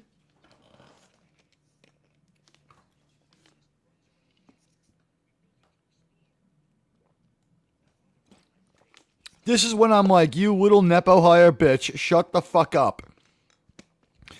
He said my favorite Star Trek thing, followed by the worst line in TV, right? He's like, he yells that they should explore, and I'm like, yes, passion. And he's like, because of Dad. And I'm like, you Nepo hire little bitch. Right. And like, what he would be called Wheels Up fucking, what he would be be called John Wheels McCain. Down Forest. Forest. John McCain is far, but John McCain probably only crashed his plane half as often as Admiral Forrest. Admiral Forrest is John McCain on angel dust. You know who I like? Heels Up Hoshi. Oh,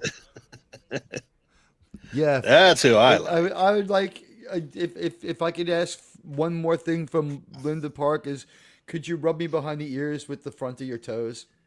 Oh, she has great umox. Oh yeah. Is it umox?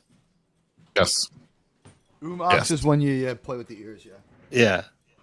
But like, to get that part of her feet by that part of my head, like a lot of other stuff would be going on. Here we go. It's a dark matter nebula, and it looks all right. It's not very dark. No, it's not. Or nebula like, but it looks all right. It's a They Christmas did tree. fire a bunch of SSRIs into the nebula. So now it's a happy nebula, not a dark one. you know what it is? It's the spirit of Robinson. See, look, he's out there for the sense of wonder.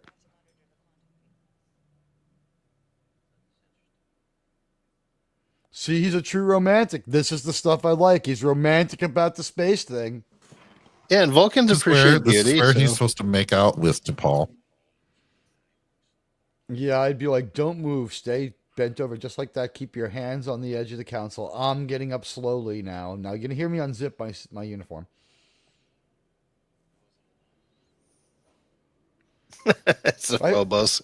By the way, I feel like this is kind of in bounds because we're not going very hardcore. We're joking around. We're not being smutty. Yeah, I know. She is beautiful. Like screw them nebula. I like those two moons right there. Is the Phobos when Trip and Reed think they're gonna die? Like their final conversation is about what a great ass she has. This bar sucks. Opening up a bag of pretzels and dumping them in like that. Those beers Yeah. look good though. They are good food porn. We don't eat in this episode, but we do drink. Real alcohol too. None of that synthahol crap on the 1701D. I think one of the biggest problems on the 1701D was that Picard's love of synthahol had the whole crew doing that rather than drinking. Like, look how much more sense Scotty made than them when he was there. Yeah. No, not. That's going to be Captain Hernandez. Yeah.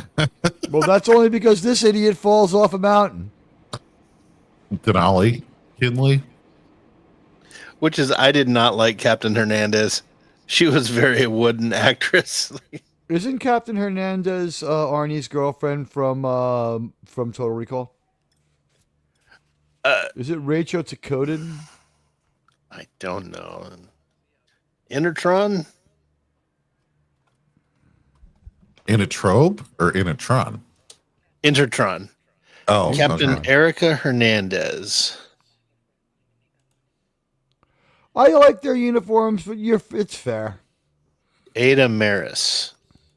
Who does she think she is, Meghan Markle?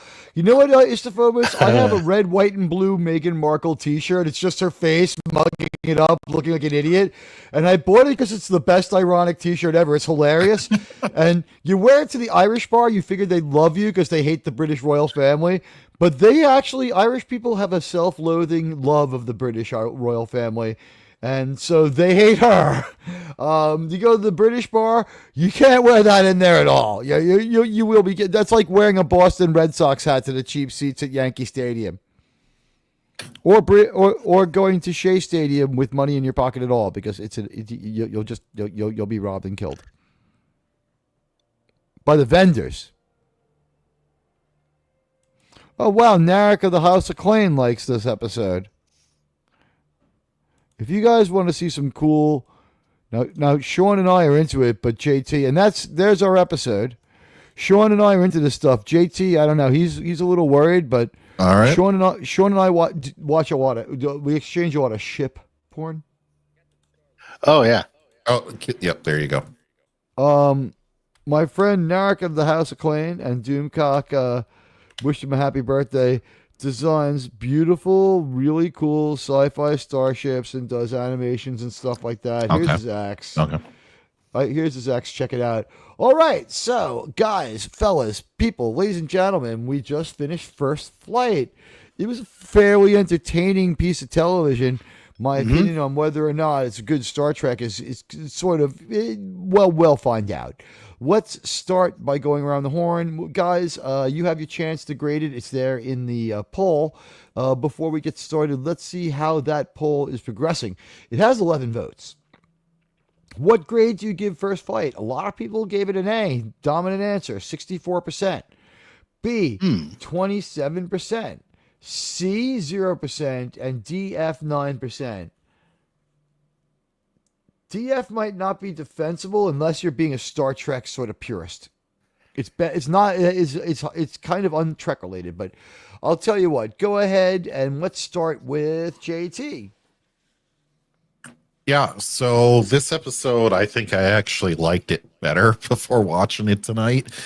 Some of this I thought, gosh, it's a little bit more cringe and on stilts.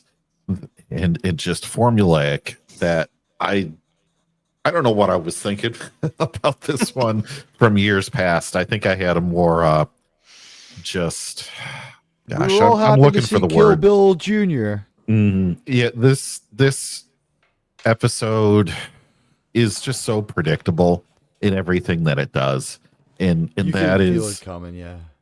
sometimes not a problem, but in this one, you needed a little bit of unpredictability to help make it work.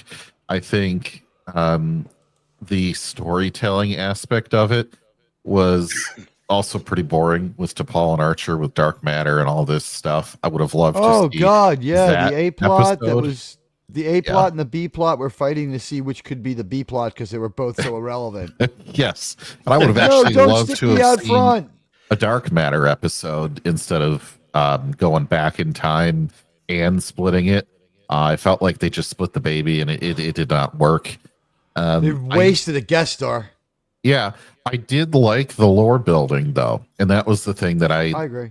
Was the most interesting part of this was, we never really get much from TOS through Voyager on what early warp flight was like, and so since they said we are the prequel, they kind of had it incumbent upon them to fill in some of the blanks, and they did that here, although not too much. They at least gave us something enticing, and so I really can't hate on it that badly. Some of the other performances were pretty decent. However, the sets were quite cheap. The sets we were joking. I'm trying to figure out, would they have gone on the Days of Our Lives? Yeah. That's CBS, right? Or was that NBC? I'm trying to pin which soap opera they borrowed that set from. Well, it wasn't even CBS at the time; it was UPN. Right, but it would have been Paramount, right? Well, they would have rented out. Studios do that anyway a lot. They'll Paramount, rent out Universal, other stuff. So it's an NBC soap opera. Okay. Yeah. Anyway, whichever one it was very abundantly clear that they saved a bunch of money. The set dressers worked hard, but it couldn't change anything. It looked like their flight control room looked like their one departure from the hospital set. That looked like the interview room of a police show, not where they sweat you out, but the room on the other side of the two-way mirror where the cops are like figuring it out and smoking cigarettes. Yes, exactly. Absolutely. So, all right, it just, I'm not going to belabor the points. I think we all got where I'm going with this. I give it a low B, barely above a B minus. So but it's a full B though, huh? I give it a B minus. I'll give it a B minus. I would have now maybe given it an A minus before, but it's. Let me ask you this: So B minus. Yeah. What if this was just a one-off television sci-fi channel show about humans trying to get into space? You would want them to get an episode 2. It would be better. It would be an A, wouldn't it? Sure. Yeah. That's in isolation. It's good. But I have better expectations than just a one-off short story. Right. So when you say it's the minus is from the Star Trek-y lack of Trekishness. Yeah. And in the Vulcans just being there, when you said that, I was like, oh, this is really hackneyed. When the Vulcans walked in because they had ESPN, they were watching the flight and they're like, oh, it went wrong. I don't know what it is. It's like, we've detected an anomaly in their warp signature. Let's start walking over there now, so if something goes wrong, we can be dicks. It's like they don't have emotions. And when Ice Goose or Gooseman or Iceman Gooseman, fucking A.G. Robinson, it's like, the thing is, we combined. Star Trek did it first. Think about that. Star Trek did it first. The relationship with Robinson changes to the relationship that Maverick has with Iceman in Maverick. Mm. When he's at the end, he's honoring his friend's legacy. Yeah. It's a different kind of mission. It's a scientific mission. Robinson would have attacked the nebula, was the idea. I was like, fire a full spread of torpedoes in it, sir. Shut up and get the phase cannons online. We've got a nebula out there. Right? I mean... Yeah. I'd like to end my review / score on this question. If it is true that Archer and Robinson Crusoe over there flew the fastest that any humans had ever flown, how was it then that Zefram Cochrane was able to get so far away and was still a young man when the Enterprise found him on that planet? In the exploration of space. The companion rejuvenated him. He was a madman who escaped from an asylum. He said he was an old man. He goes, I was dying an old man, and the companion The truth rejuvenated is, him. 5 years earlier, with a primitive ship, he had escaped from a nearby colony. He's a criminal prisoner who is insane. He landed on that planet. He met the companion. That part's true. It didn't re-age him. They crashed there. That part's true. He told him a crazy story about being Zephyr Cochrane. He's not. And I'm just kidding. But yeah, I was just saying something doesn't add up with some of those statements, but I think he's the a better episode's Zephyr not Cochrane intelligent than the enough one we get to later. start considering some of this, right? They shouldn't have. Why they pilfered it for First Contact is beyond me. They Yeah. could have done a few other things. They could have been the first suborbital test of warp technology or something. So anyway, Admiral, that concludes my thoughts on the episode. JT, what out of 100? What do you give that? What is a B minus? A flat 80? In 80, 55, yeah, right? Okay. in Is 80. it 80? I'm so bad with numbers. All right. Well, let's move it over to my science officer, Sean. What did you think of this one? I kind of agree with JT. I had fonder memories of this than watching it this time. This thing was trying to be the right stuff. It really was with the way they talked, the way they're walking around the control room. They're trying to like, hey, look, it's Apollo 13. He's got the little headset on, and they got the little sticker on the computer that says flight That made me control. laugh, It's like these little things. There's a lot of tropes in here. This episode you could write it on autopilot. It really, it took no imagination to write this episode. There was no twist. There were no twists. You could predict every scene, almost every line. The scenes at the bar were just tropey. The things they said, it was just, the whole thing was just full of tropes, and it was trying to be the right stuff. I didn't care for it. The bar was even a little cringe. Yeah, the bar was, all the patches on the wall. They're trying to make Not it seem like deeply some cringe, but a little thing. I mean, it was okay. I kind of liked the bar in that's kind of what they would look like, because they have like Navy bars and stuff down in San Diego. I know they're very themed, This gets a 70. I mean, this checked some boxes. A little bit of cool stuff from lore. I did like to see that how Trip and Archer met. That was kind of cool. You get to see where they formed their friendship and their bond pretty quickly. That was nice. That was believable. I don't think we would have gotten that had they not acted together for quite a while before this. But 70. It's not. It's I like if I'm binging, I'll watch it. I'll pay attention to the episode, but I give it a 70. A 70. All right. Yeah. That's fair. That's a B minus, isn't it? Or is that a C minus? Minus. It's a C minus. Just a C minus. That is not good. This episode has not done well. I wonder if Germ's out there to throw us a grade in the comments to help us here, but I don't know. I mean, we didn't see Mr. Gayweather at all. We didn't have to deal with any of his nonsense. That was great. I was so happy not to have to see him. I was tired of him and his bullshit. I was glad to see him gone. I also I was just absolutely I'd had enough of the NX-01 crew. Oh, yes. I've had enough. It was nice to of you. It was nice to have an episode where we finally took a break from pushing the team dynamic all the time. No, honestly, this is starting to be a fucking problem with this show. Star Trek is not a series of solo adventures, and if it was, we would have had to have really spent a lot more time, like, showing the crew together. Like, as I'm now looking back over 2 seasons of Enterprise, now, I'm human, and I didn't do this as a military exercise, but let's think about this for a minute. How many episodes do we have the team together doing teamwork? Very few. Strange New World, Broken Bow, Strange New World, Terra Nova. Funnily enough, we do get a lot of that in the Cindy arc. They do. Yeah, because they start borrowing from submarine movies and stuff and Navy movies where people are stuck out at sea a long time and they start to bond. I think someone goes a bit space happy too. Doesn't Reed go a little space happy? No, Trip goes cuckoo. Right, and Paul goes doesn't cuckoo. Reed goes nuts and over programs the computers, right?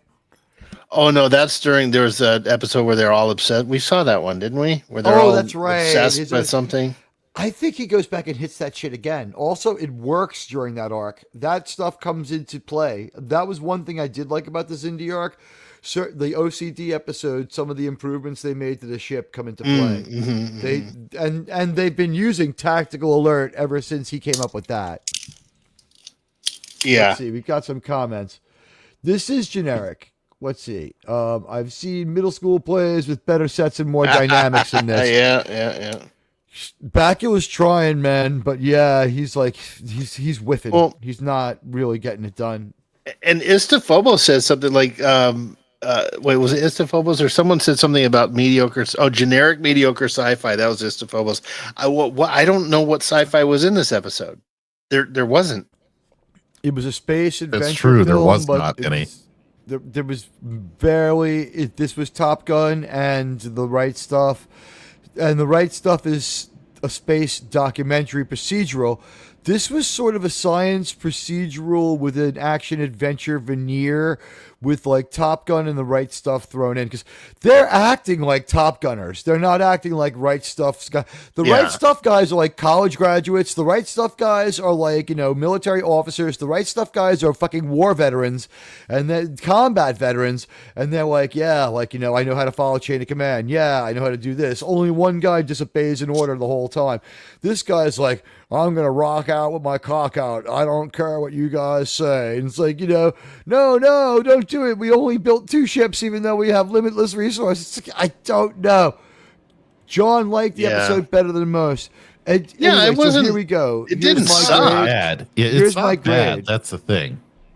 I'm giving it the best grade of anyone at just a level B. But here's the thing. I do not think it was, if I had to grade this as Star Trek, it's like C Star Trek.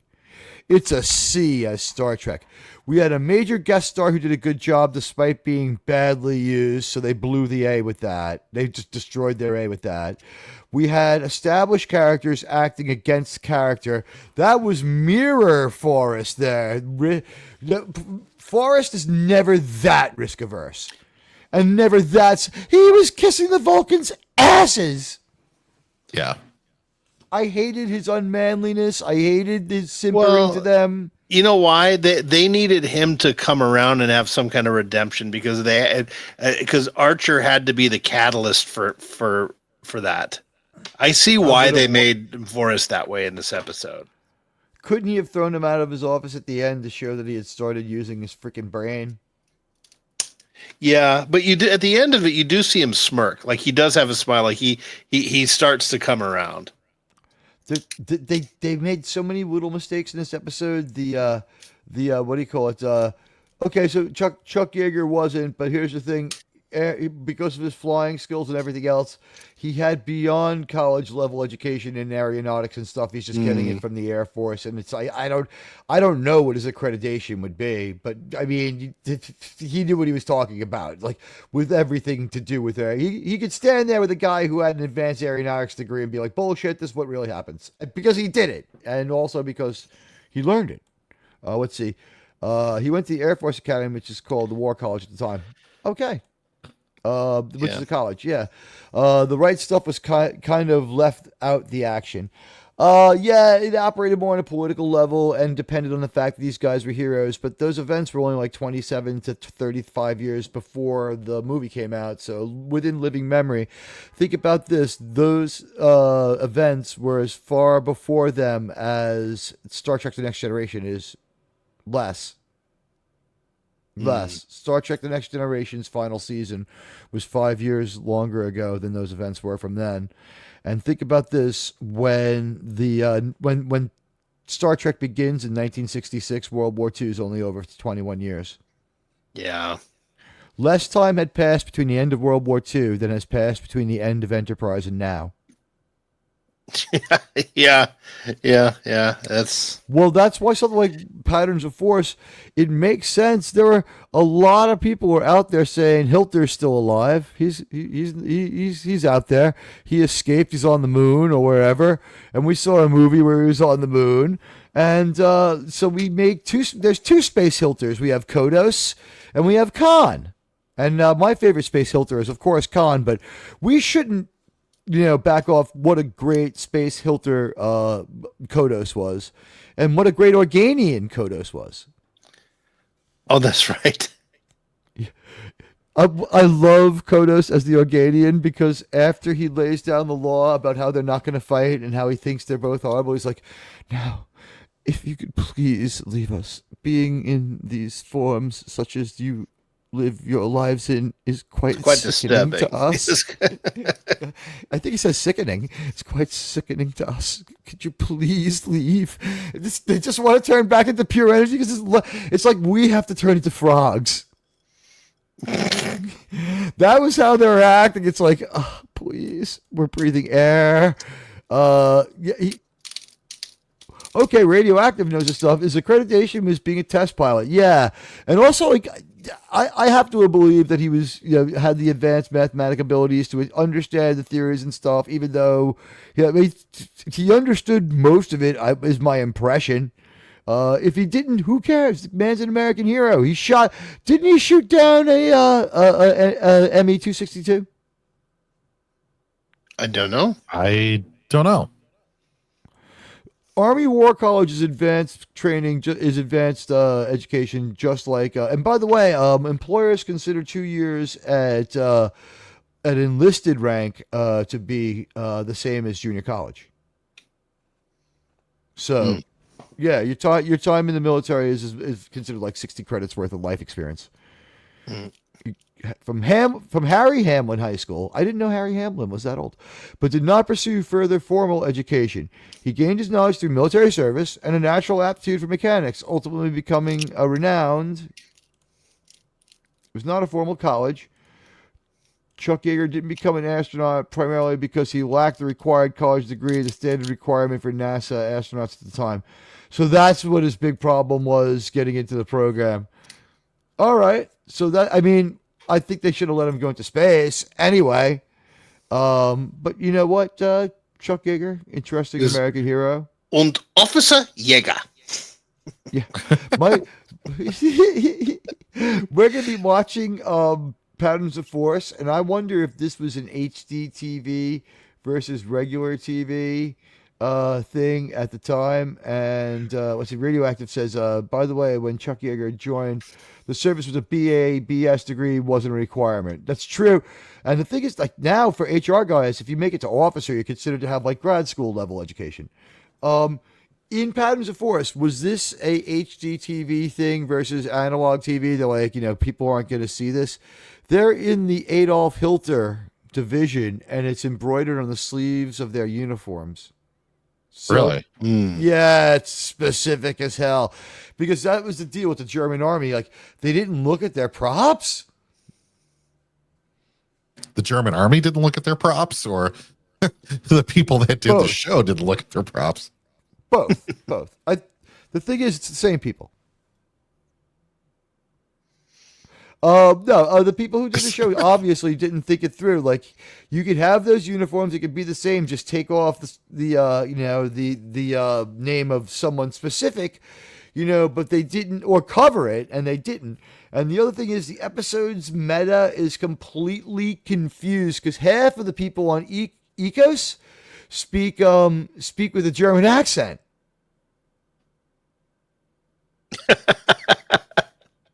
Yeah, Weird. It's inconsistent. There's groups of them where one guy has a German accent and others don't. And then like the first couple of people they meet have German accent. I think maybe the director decided it just wasn't going to work. And after that, they all sound like Americans, and it's just like it's funny. And then Malakon is Adam from The Way to Eden. Is he? Yes. Yes. I know my Star Trek bit part actors, man. Malakon's going to be great. everyone's so passionate about Chuck Yeager here on Memorial Day. He's an American serviceman who died, passed away. You don't have to have gone out in combat for that. That's not. There's no requirement for Memorial Day. We're remembering American soldiers who have passed away. That's all. American service people who have passed away. Because you know what? When I was trying to make a montage for Memorial Day, first of all, you can't do it. Just can't do it. It's too emotional. And the other thing was. There was a lot of monuments to. Apparently, we lost a lot of nurses, especially in the Pacific in World War II. I believe it. I believe it. Also, I didn't know this, but in the middle of downtown Manila, there's an extremely large American graveyard. Oh, in the Philippines, yeah. Yeah. A big bat. Well, I think what the deal is, we fought it out in their city for like a month. Miskatonic. You know what? I'm seeing some patriotism out there. There's nothing I love more than that on the show. The Star Trek, number one. Patriotism, number two. Let's get the pop-out chat going. That's looking pretty good. And we can get those emojis right up there on the screen. And let's see. Here we go. Because we have some patriotism out there. Oh, we have to reorganize again. Here we go. Oh, wait. What? I want to be the Lord. I do not like when this happens. I need to be the largest. Oh, I know what happened. Is somehow Sean is in slot number 1 today. What the hell? How the hell did you get into slot number 1? Now I'm gonna have to. I asked her first. You know what, Sean? Just for that, there you go. There, take that. All right, I'm done. I'm already done. Me. You can have the sloppy second. All right, so yeah, I guess it's time for me to actually give my whole formal review for a minute here. You know what? I thought that this episode was good, but it was a little, just slightly hackneyed and maybe a little bit derivative. It wasn't like boring. It was fun. It was short enough. There were a couple of cringy moments, but not enough to destroy the story. It didn't have Mr. Prideweather in it, which is a shame, because I didn't have the experience of having him tear me out of the story every week. The Paul and Archer thing was like, this was their like menagerie, but they did it in one episode. It was like, we need a wraparound story, and we had this other story that didn't like finish, and we're like, the script's around, so let's just do it anyway. We were gonna do it before.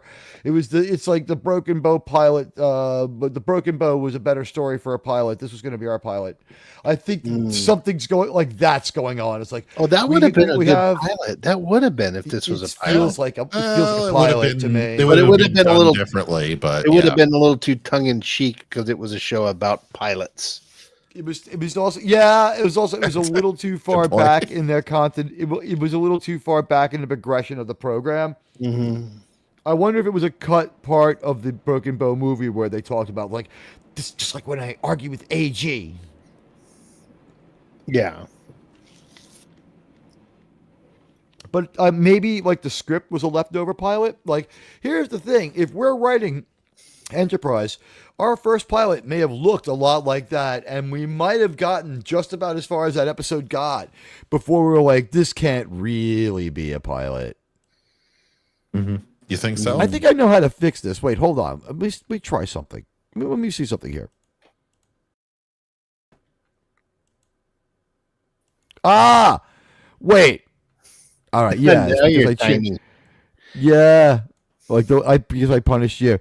Yeah, I mean this has pilot like energy. I think that like maybe somewhere along the line as they're writing the pilot, they realize that this one's not quite good enough. So what they're going to do is they're going to mess around with it a little bit more later on down the line when they need to go back and hit it up again. And that's what they do. There comes a point where they have to hit the episode up again, and they needed a story, and this one was fairly fleshed out, so they gave it just a little more. It didn't get the final polish it needed, but like I think probably it hogged up time just trying to get it to fit in with the rest of the show, because it was doesn't go far enough in most places, if you know what I mean. Yeah. It was very. This was very paint by numbers. This episode. It's too far back in time. It has leftover story idea. Doesn't this sound like a story that we would have hashed out and been like, all right, you know what? This isn't an episode, but we're going to hold on to this. Is our lore. This happened. This is a trait that Archer is going to have. Let's just file this one away. Put this floppy disk over there because it's 2002 or whatever, 2000, 1999, right? It's like Office Boy, Kurtzilla, come over here. Metalis, you, thank you for the coffee, Metalis. You and Kurtzilla download that to a floppy disk. You watch him to make sure he doesn't screw it up, and you develop a checklist to check him because I don't think either of you are capable of this. Download this script idea into a floppy disk and leave it in my office. And do me a favor, bring everybody some waters, please. Thank you, Terry and Alex. Right? You know what though? Good news. The good thing is that Kurtzman is going to give us the actual prequel movie. So thank you. Yeah. By the way, I have a funny Thank you feeling. so much. Wow. I have a funny feeling that the horrible suffering that it looks like we're going to go through watching Strange New Worlds is going to be justified because I think if we put just enough light on it, because he is on such a fine thread.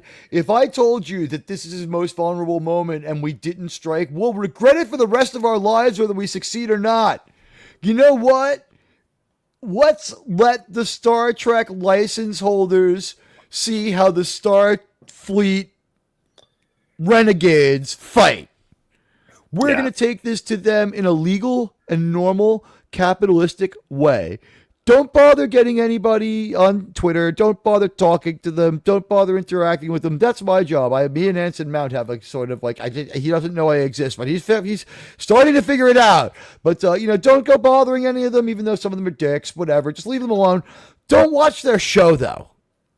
We're going to watch their show, and I'm going to give channel members an opportunity to watch the show. And I might do a watch party, which I would then most likely delete. But I want to steal away as many views as I can from them. I want to do it. I'm saying it right now. I'm making a declaration.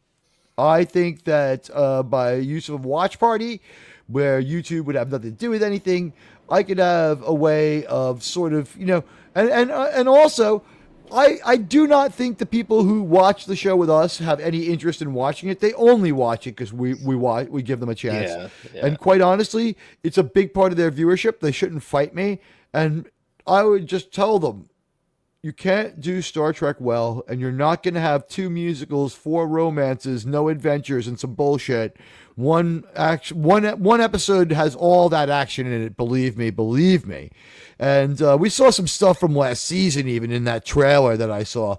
They're filming right now. I still believe that we will not see OB2. Hey, hello, OB2. Greetings from San Diego. Greetings from a San Diego gas station. Hey, hello, OB2. all and panel. Are you working? Because I worked at a gas station in college.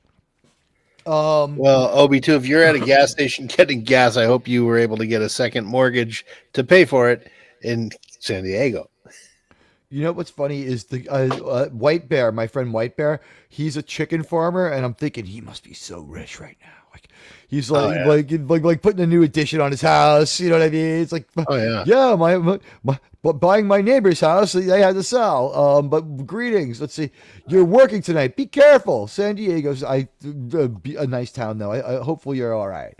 I worked in a gas station in college. It was a shell. All right. So it is a B. It's a flat B. This episode was an interesting piece of science fiction. If it was the pilot of a 1-episode Star Trek-like show on the Sci-Fi Channel, I want to see more. But this, it has leftover pilot script energy all over it, or lack of energy. Okay, good. I'm glad. It has leftover pilot script energy or leftover it's Jeb Bush of pilots. Yeah, please clap. Yeah, it's not quite good enough. So as much as I like Star Trek and as much as I do not think this was a bad space adventure at all, I don't think it was a good episode of Star Trek as far as it lacked all Trekishness. It did not have anything except a sense of optimism. It had a sense of, but the thing is, it was supplanted by the fact that we're prequeling our own prequel by going back in time to talk about how we got to accomplish something that we knew had happened. So even though they're optimistic and they're brimming with optimism and they're brimming with defiance against the Vulcans, we already know it worked out. So like at the end is, even though it's great, it sort of deflates to a great degree. The tension and the spirit of it. Is its heart in the right place? I absolutely think its heart is in the right place. But it just, and is it a good episode of TV? It's a good episode of TV. It's not great sci-fi and it's relatively bad Star Trek, though an enjoyable show for sure. Yeah. It's a B though. It's a B because it didn't achieve what it was supposed to be, which is good Star Trek. Let's go to your poll votes. Let's go see what you guys say. I heard they smoked this one. Oh wait, that's Scotty R37. Oh. You know what? He would probably was admit to trying. He hasn't been so bad lately. I've had it out with Scotty R37 here and there. And I got to say, in the last 5 days, him and Jill, not only have they been the least of my problems, but like that whole big hullabaloo that we won't even talk about, that all started with me streaming with the two of them. The stream with the two of them and that other guy, you listened to it. That was a fun stream. It was. You You guys had some really. we You were actually joking had around. some good exchanges. Yeah, I liked And it. I enjoyed more than put listening up to with that Scotty. I more than put up with Scotty. I more than had fun with Jill, and we even had what was that moment like there was a disagreement on the plot, and this is the thing about Scotty that is so weird. It's like, now Scotty wouldn't piss on me if I was burning, and believe me, same here. But what's funny is, as much as Scotty hates to admit it, it's just like, I will say something, he'll be like, I have to grudgingly agree with Teague. And like Scotty also says a lot of things in the world of Star Trek, at least, not anywhere else, that I agree with. Does he seem to paraphrase the theme song from The Facts of Life in most conversations? Yes, he does. He takes the good, he takes the bad, you take it all, and there you have Scotty's analogy to everything. And I challenge Scotty to go a week without using any Facts of Life references. But no, that stream with Scotty, Jedi Master, and Jill, it's too bad. I don't think I'm going to be going back to do it again because of what happened, but they didn't have anything to do with it, neither did Jedi Master, and that was fun. And that was funny. And we had a good time. I recommend that guy's channel, by the way. Yeah, I mean, but what I'm saying is Scotty R37 wants to rib me a little bit, and he did. I laughed it off. I gave him a fucking emoji. No. He has come a long way from the guy who ruminated that it would be great if a piano fell on me every day. He really has. I was vocal about him being a dick, and I'm more than happy to say I was happy to have a good time with him and have him be less of a dick to me. Am I going to give him a charm school diploma? He's still Scotty, all right? Don't get me wrong. All right, with this poll, you guys gave it 16 votes. While I'm giving you my final thoughts here and summing up your votes, you can vote for one more time. But if you drink water between now and when you vote, we don't have Resolute Germ here to really certify it, so I would ask that no one drink or snack between now and voting. If you're going to vote, just vote. Just don't, and no campaigning for any of the other grades while you're voting, okay? Elections have to have integrity, Sean. We're all about election integrity here. We have an election with integrity every week. All right, so here we go. The popularity contest for which grade is the best. A gets 62% of these 16 votes. B gets 25% of these 16 votes. C gets 6%, and DF gets a 6%. And I guess that's just JT. JT gave it a B minus. No, JT gave it a B. All right, so Sean gave it a C minus. Yeah, you gave it a B minus. Sean gave it a C minus. Sean really has borderline contempt for this one. And I gave it a B because I said, the thing is, in isolation, throwback to these, you'd be like, Star Trek Enterprise is a good show. That episode is good. The thing is, when we're watching, and this is the advantage, people say, oh, watch in production order. That's for snobs. We were watching in the same order that people and fans watched it in. See, here's the thing. Let me go back. So, like my grade of 70. If we had been getting really good science fiction out of Enterprise this whole time, right? This episode in isolation. If we had a lot more actual science fiction from Enterprise, and then in this episode they took a little bit of a break to give us a cool story about the characters. That's it. I would give it a B plus. You know, Yeah, because but you know what I mean. But it's the the thing, norm now. yeah, It's a but this feature that we this start is out talking and then step away with one this person. yeah Right? this kind of episode is the kind that you use to draw in a few other viewers, and you use it as a treat to get away from the the mind numbing science, because science fiction is sometimes hard to watch. Sometimes you don't want to think.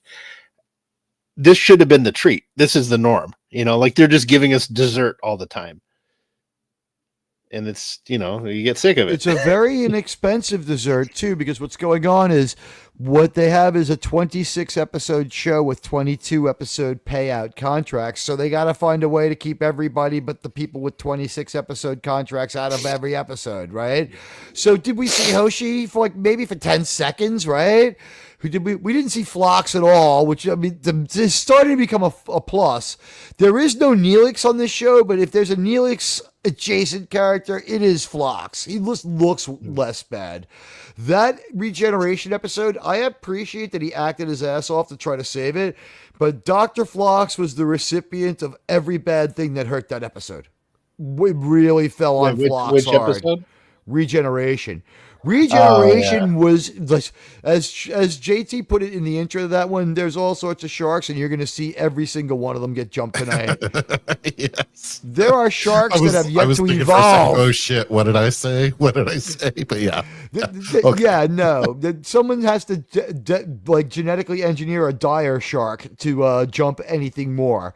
We don't have anything left to jump. It was terrible in some ways what this season has been like. And you know what this season has been? The side quests. We started out with Carbon Creek side quest.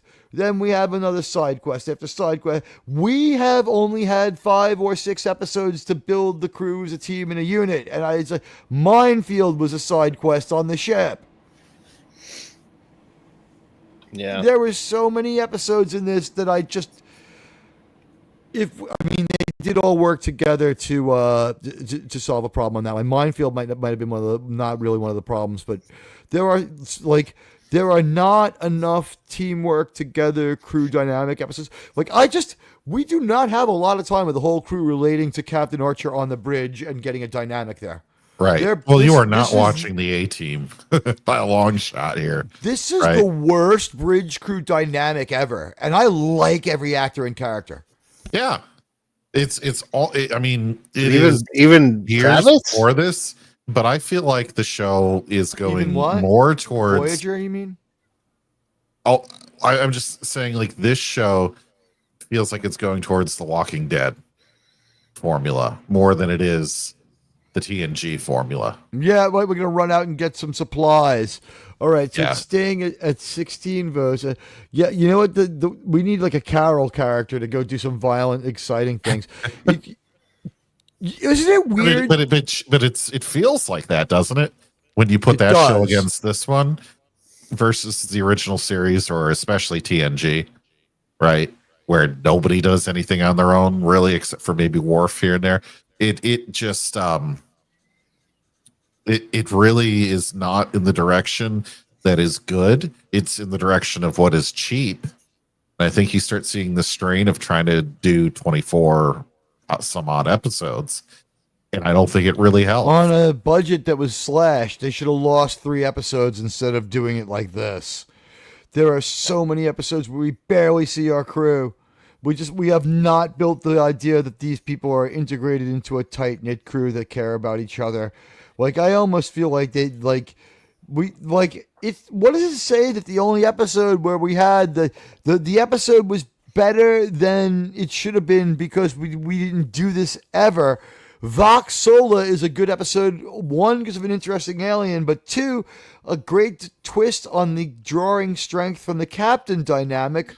But that's supposed to be in a lot more episodes, and we don't get much of it because the crew's never together. And so it's missing on the Trekishness. Right. Yeah. even when they step away from sci-fi.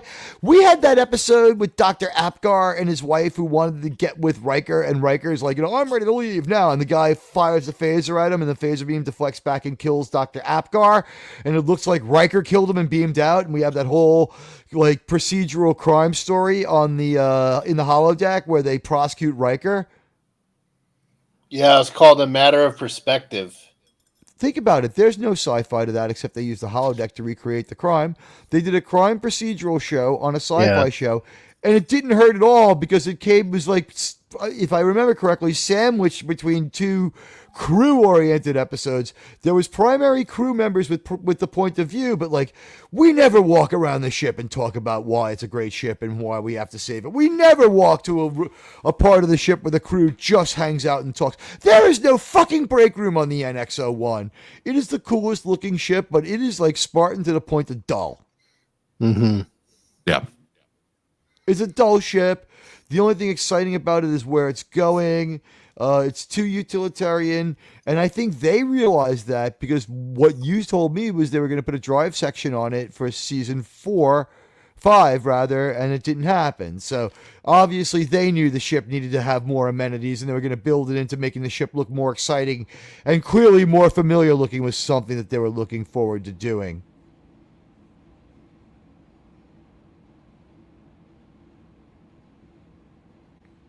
Yes. It's Sorry. a B and a C? Yep. All right, so guys, you got one more moment to vote, and then if you don't, forever hold your peace. All right, 3, 2, 1. The NX-01 is probably modeled on a submarine. Yeah. I think they're all kind of. This one looks like a manta ray. It has a great like traditional Star Trek-ish the design, inside. but yeah, the inside is yeah. It is. I wish we would have gotten season 5. We would have seen the refit. The thing is, the captain's ready room and the claustrophobic nature of that doesn't give you the ability to have a bunch of crew members talk. And it's only the thing that they fucked up on is that room is only for the captain.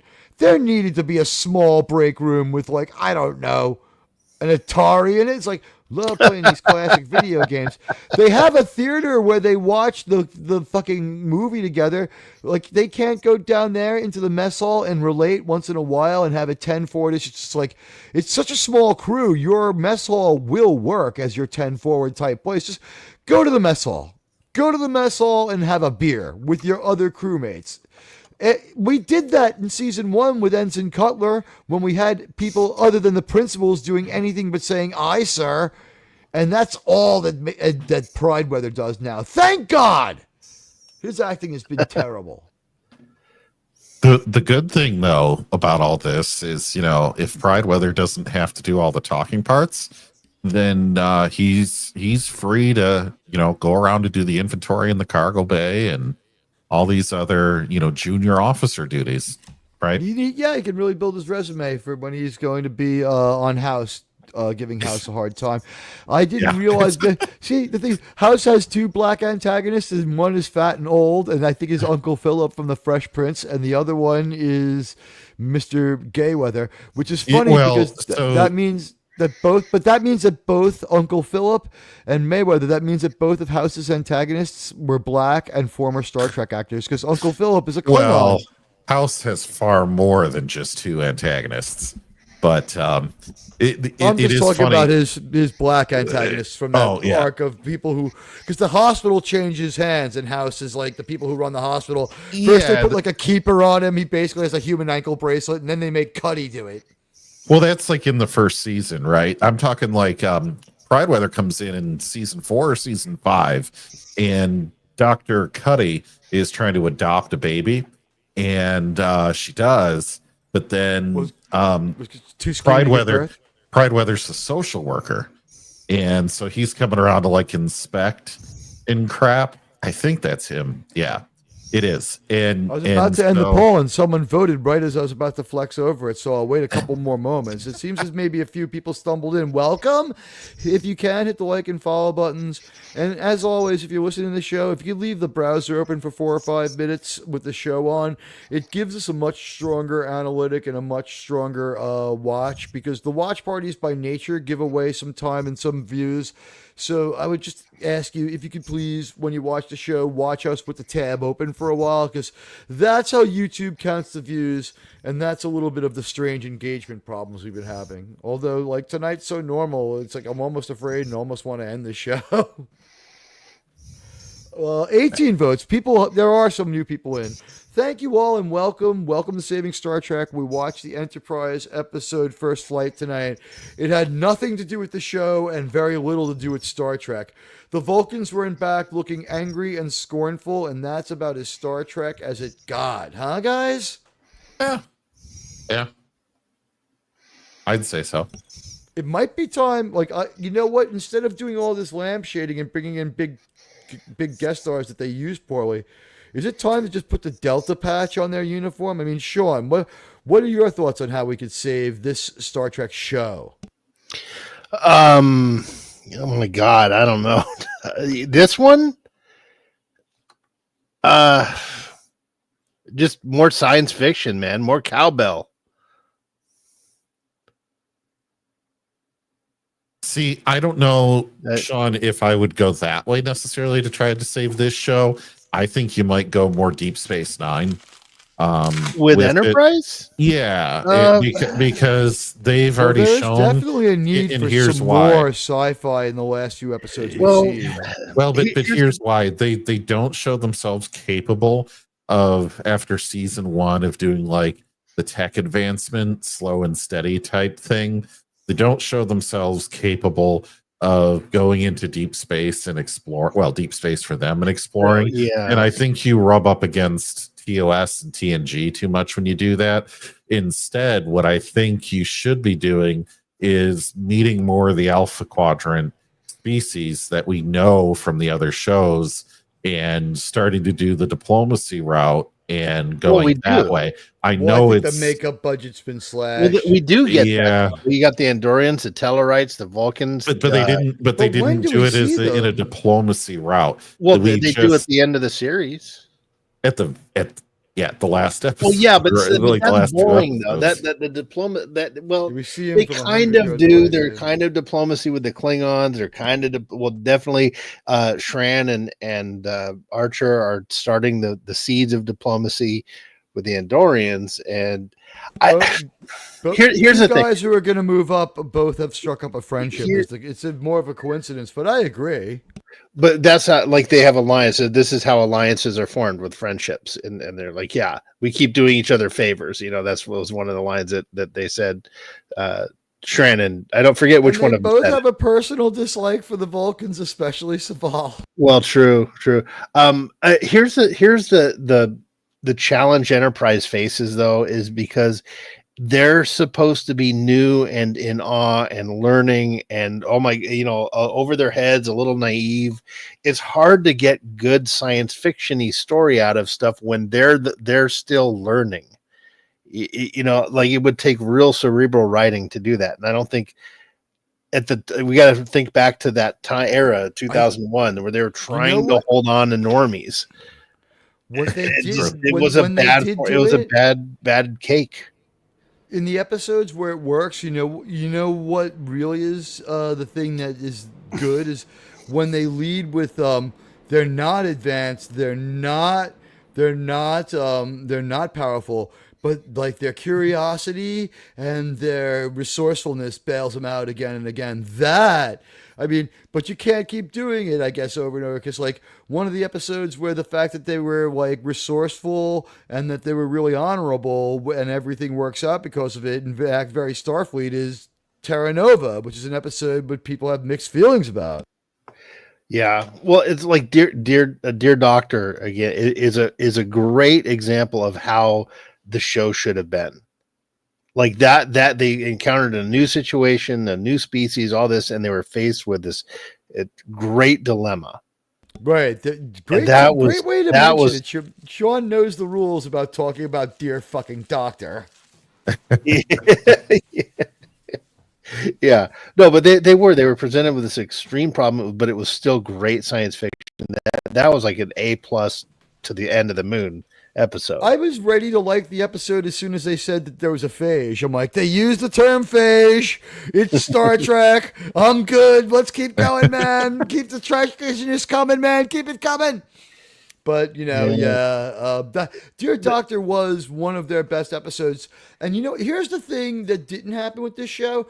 John Billingsley's character isn't so great, but John Billingsley's a fairly good actor, right? So if he had been a little more persistent in a few places and done a little bit of a better job, you know what, as far as being present, because he does a good job when he's there, he could have helped build the team dynamic a lot more. I would have liked to have seen them bringing him on away missions here and there. I would have liked to have seen you could just get a day player to be the assistant doctor and just have them like, Dr. Johnson, please do this. Like, nods and walks away. You know what I mean?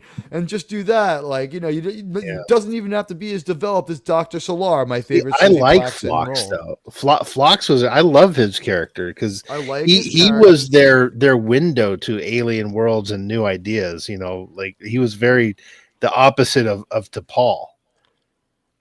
That's why I love the interactions. Spin off three action. Yeah, I like them too. They've taken and Hoshi and Phlox have taken the place of Cutler and Phlox. Phlox got hurt when they let Cutler go. Yeah. But they really, the thing with Dr. Phlox is that we spin off 3 episodes at a time without seeing him sometimes. Yeah. I really liked him. He was, because he would always give Archer just enough to do the right thing. By the way, we need a line at this point that we left Porthos on Earth. Yeah. That's true. Yeah, you know what else would have saved it if they had just let them finish their 7 seasons. I think we would have liked their episodes, but they should have kept them on Wednesday nights and let them finish it out. It would have devolved into like the most personal and pedantic, but still interesting Star Trek story ever. I think they would have gotten a refit that would have made the ship look more like Star Trek. Yeah, I think that actually, we're not talking about that. I think from here, you upgrade the ship a bunch so it's more capable, but also more familiar to a more normie audience, where you have like shields on the ship, so he can say raise shields. You have the engineering It would section. have been nice to run into a alien species and traded them primitive food processors for shields. Yeah, because something interesting. How about like some was supposed to go warp 7, right? Yeah, I think so. And Yeah. how fun would it have been if we could have said to like some alien species was like, we'd love to get your sonic shower technology or your shit, you right? Anything, something fun and funny. See, seasons 5 and 6 could have been, hey, they got the refit, they're going warp 7, they're smug, and they maybe need to get their asses handed to them a little bit more. Like, no, you're not. Season 2 is meh. And they wouldn't need to go crazy. They could say, the ship now goes warp 6.2, and we've added 30 more crew to the ship or something like that, right? Yeah. That just made it seem like it was not so fragile. And then they could have gone more crew, toe to but they have toe. no technical expertise. We add Makos. Maybe. Yeah. But I mean, just the ability to go more toe to toe to say you didn't get caught in with the Vulcans for every little thing. Yeah, it would have nice. shown them. Yeah, it would have shown them like the humanity's starting to show that okay, they're going to be the big dogs. Earth is where it's at. I almost feel myself wanting them to break into an Orville like moment and have some fun, like where T'Pol throws someone 60 feet.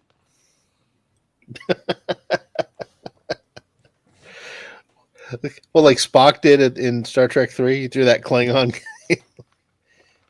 Right, or when Spock throws Kirk across the entire transporter room in Paradise, this side of Paradise. Yeah. Right next to the dog face boy. By the way, guys, that's how every meeting to rate this show starts. When we show up, the second person to show up gets yelled at the same way Spock got yelled at by Kirk. It's just a tradition we do. Your father was a duster. That is my favorite. When Kirk enrages Spock for fun in that episode. Buddy, that's a good idea. I love that. His the very last line there. It could have been more learning by doing in the show. Scientific and tech discoveries every week as they make their way out into the galaxy. See, and I thought they were going to do that, and that was season 1, and then they just gave up on that in season 2 in a big way. We didn't even find a planet. We haven't been to a planet in a while. Right, because that would require filming on location or having a good soundstage that isn't the original series Purple Sky. The Orville is a show, yeah. You want to watch that on your own time because it's so good at the gas station. That's when you can watch Strange New World, so you'll be ready for our great reviews. I have a funny feeling, honestly. I have a great feeling. What do you call it? You want to watch like Strange New Worlds because I think that if we take a run at the show and do the best job that we can possibly be influential in the conversation to the point where maybe we get quoted by someone like Bounding into Comics, because Star Trek keeps shrinking its fan base and we keep growing ours here at the channel. And I thank everybody who's joined the channel, and I love you all. And, I'm going to try to do something military for Monday. I really am. But I want to thank everybody who's joined the channel. But as far as this episode of Star Trek goes, man, I'm looking forward to getting into TOS territory. And we've got 20 votes on First Flight, so thank you for that. And do me a favor, hit the like buttons. You guys really are the best.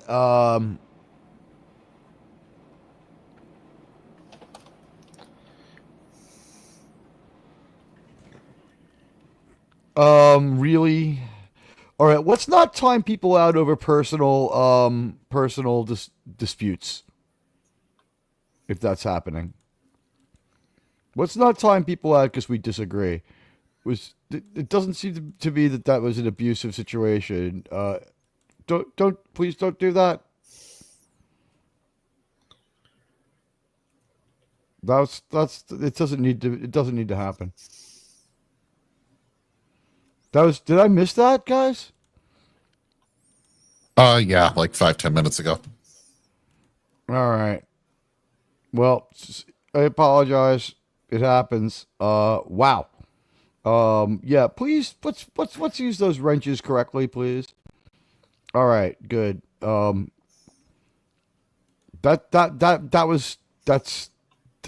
we're gonna have to have a little talk about that one. All right, so let's see. Next week, I don't know what episode we're gonna watch next week. We have we did a list kind of where I wrote up some of them.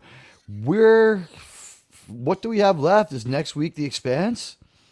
Oh man, I had it open. Let me bring it up. Yeah, I shall bring up the old whoops sheets.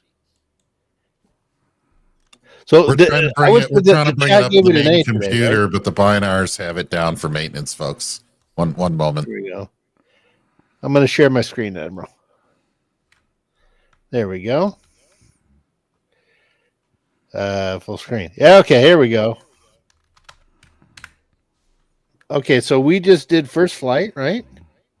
Right. Here we go, yeah. Okay, and the chat gave it an A from what I saw. Overwhelmingly, like that was the most popular. Look at my notes, by the way. Huh? Oh, yeah. Look at my note for impulse. Space crack. So we did First Flight, and then we have Bounty. I don't remember Bounty. So we can skip it.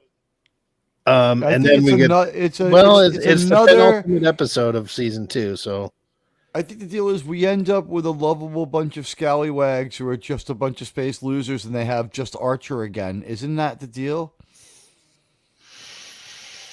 Bounty. Let's see. Is it? I'm gonna Oh, look at this. Bounty I'm gonna is the look. one where he gets captured and he's like, I don't know who's paying you. I could pay him double, and then he gets Stockholm syndrome and all the rest. hmm. Let's Yeah. see. Season 2 episodes. By the way, I let's see. Just going through, we did all of these. So let's just Shockwave Part 2 starts the season off with a thud. Wait, what Shockwave is season 3 or 4? That's season 2. I'm just saying so far this season. Season 2 Oh. started it with a thud, right? With Shockwave. Yeah. It was only Highlighted okay. here. Carbon Yeah. Creek. It was good, but the thing is, we didn't realize that was going to be the norm. Minefield, we isolate another character for most of the show and don't really do a lot with the crew. It's just Archer and him. The only cool thing about it is the captain is being strong. Dead Stop, dumb, just dumb. A Night in Sick Bay. Last time we saw Porthos, it's a good long time ago now. He's in one episode this season. Marauders, douchebag Klingons. I hated them. The 7th, T'Pol is a vigilante idiot who works for a secret organization. Shades of Kurtzman. In that one. She's a vigilante idiot. We have 2 people on this show who have divided loyalties and work for secret organizations. Where do you think that came from? Yeah. He's around, Yeah, creeping yeah. around at the edges. Communicator was okay. It wasn't bad. Reed and Archer are captured in face execution when they return to a pre-war planet to retrieve a communicator. Tripp and Mayweather experiment with the Sulban cloaking device. The thing that sucked was there was too much Mayweather in it, which meant he was in it. Singularity. Communicator was a good bad. attempt at good Trek. Like they tried to do Trek in the Communicator. Singularity was good. It was based on that Deep Space Nine episode where Cisco builds a clock for the whole episode. Yeah. It was a good episode. It was a good episode of Enterprise too. We had the whole crew together at least. Vanishing Point. That one, we're isolating people again in Vanishing Point. And what can we say? She looks hot. She looks really, really hot. Oh, that's when Hoshi's stuck in the pattern buffer. Yeah, but She is has that the enough last to known say case of anymore? I don't think it transporter is. Psychosis. What? That she's hot? She's just, Yeah, that's all like- there is to the episode is she's hot. Yeah. Hey, we got to see her Although it in was like fun. a sports bra or something. Yeah, Yeah, but for a I long guess time. how many episodes of that do you need before you're just like, Right, This we're girl's not not doing we're it not, for me. We're not simpletons. We're not idiots. They can't shiny object us. But you know what? If you're gonna do it with Linda Park. She was so hot. But Precious Cargo. Again, another isolated episode. The ship's just somewhere else. It's the Galileo 4.5. It's not even like all the way up to a 7. With the exotic ex-wife of Salman Rushdie from freaking what do you call it? That fashion show, whatever the hell show she's from, the food show. Then Catwalk. I like it because me and Germ was the first show Enterprise show we did together, and the first Star Trek we did together when I met him at Bird of Prey 5. So like it's sentimental, but that's the only thing it's got for it. It's all right. I like the episode. It was a good episode. It's not bad. Let's see. Dawn. A solar mission goes wrong. Oh God, yeah. Enemy Me. That one, yeah, it was only all right. It was okay. I think I gave that one a B if I remember. It was okay. Stigma. That one was bad. It was Stinkma. Ceasefire. Stinkma. Captain Archer settles a dispute between the Vulcans and the Andorians, threatening to go to war over a small planet. I mean, that's a Shran one. I don't. Yeah, it was all right. Future Tense. That one wasn't too bad, but it was time travel.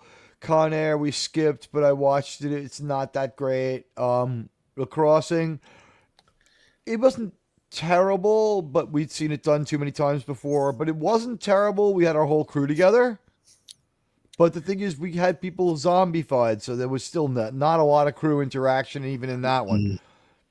Judgment, you know what? I was almost hoping they were going to execute him because it's like we could get out of the show now. But the Horizon, we're going to see. The Horizon is the story of the Pride Parade of the SS Horizon, which honestly, it should be renamed the Rainbow Warrior.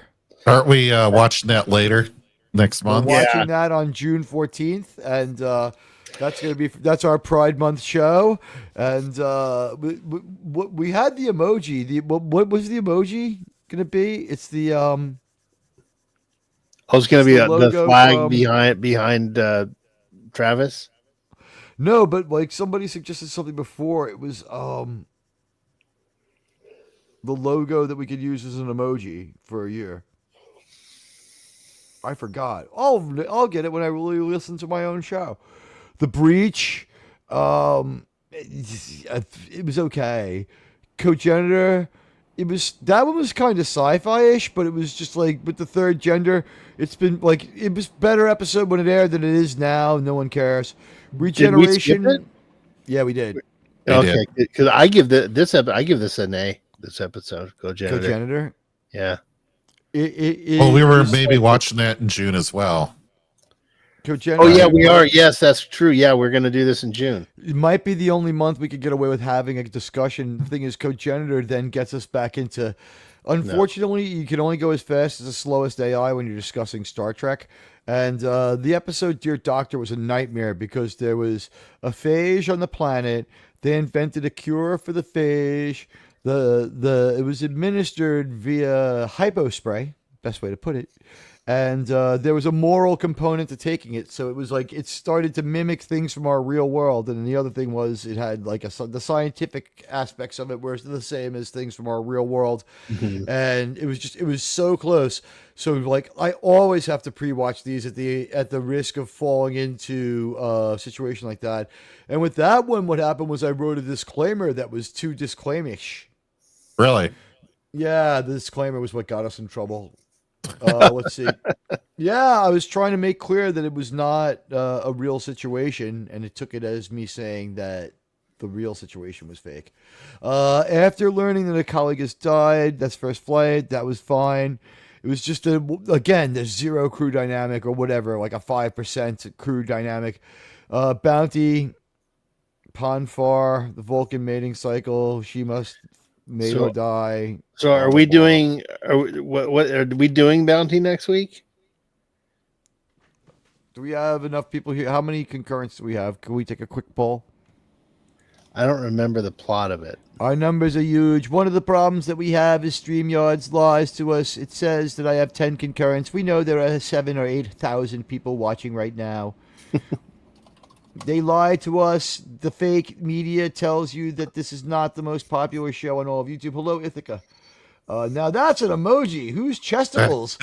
Ithaca knows some words associated with watching Star Trek at this time of the week. Yeah. Does anyone know Ithaca? Welcome I do not. back, Ithaca. That I'm aware. Yeah. Ithaca, welcome home. Welcome home. Welcome to the fleet, Ithaca. It's good to see you. I don't know. Did you have another name? Did we know you by another name? Is that Palpatine? It looks like a Palpatine. Listen, Ithaca, thank you for liking the emoji. We've got Sydney Sweeney emojis and everything. The animated series Time Trap. But Istafobos, are you still out there? I'm sorry about I'm a little bit annoyed about that one.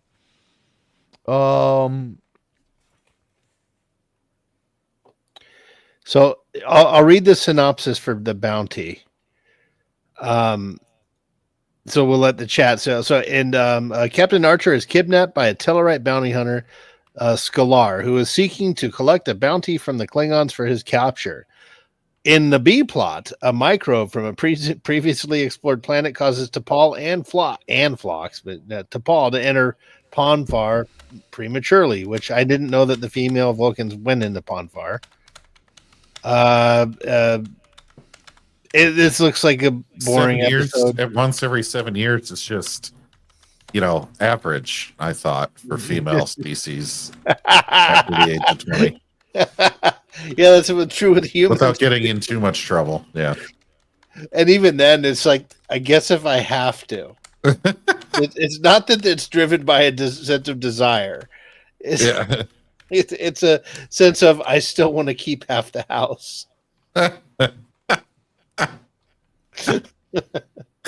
Oh no. The Admiral's quite quiet on this one. No, just the strain of command. You guys have the show to worry about. I have the show and 2,475 or 6 lives to worry about. If you haven't joined the channel, please do so. That was too big for too long. That's what she said, but no, that we had to reduce the size of the document there for a minute. Whoa. By the way, I just want quick thought here. Robinson's death, like in the climbing accident, is supposed to fuel this, and the flashbacks show their rivalry evolving into a friendship, and he names a nebula for him, right? But the thing is, like, why even develop Robinson and have him die a meaningless death when he teaches all these leadership lessons? Like, what does that say? So he was a phony? Or he could only have fun climbing Mount McKinley? Why not just climb Denali? It's the same. What? Yeah, but you get he couldn't just go to like whatever skiing like a normal person. I still am flummoxed by why he was in the episode. You know what I mean? It's like and really in a role that anyone could have played. But all right, so. I guess we pretty much closed the book on this one. And as far as what's the next one going to be, Bounty is. I'm on the fence. Hey, Tetrarch. Most of us like pre-Disney Star Wars. Yeah, I agree with that. I didn't feel the friendship with the death being so fast for us. I wasn't able to feel their friendship either, though. Like this was like the cheap hack. It's like if this was male and female, it would have been like the two hot people have sex and then they're friends. But like because they didn't have that, they had two males. Like the dynamic was they need to punch the shit out of each other and then they'll be pals. That's how men bond.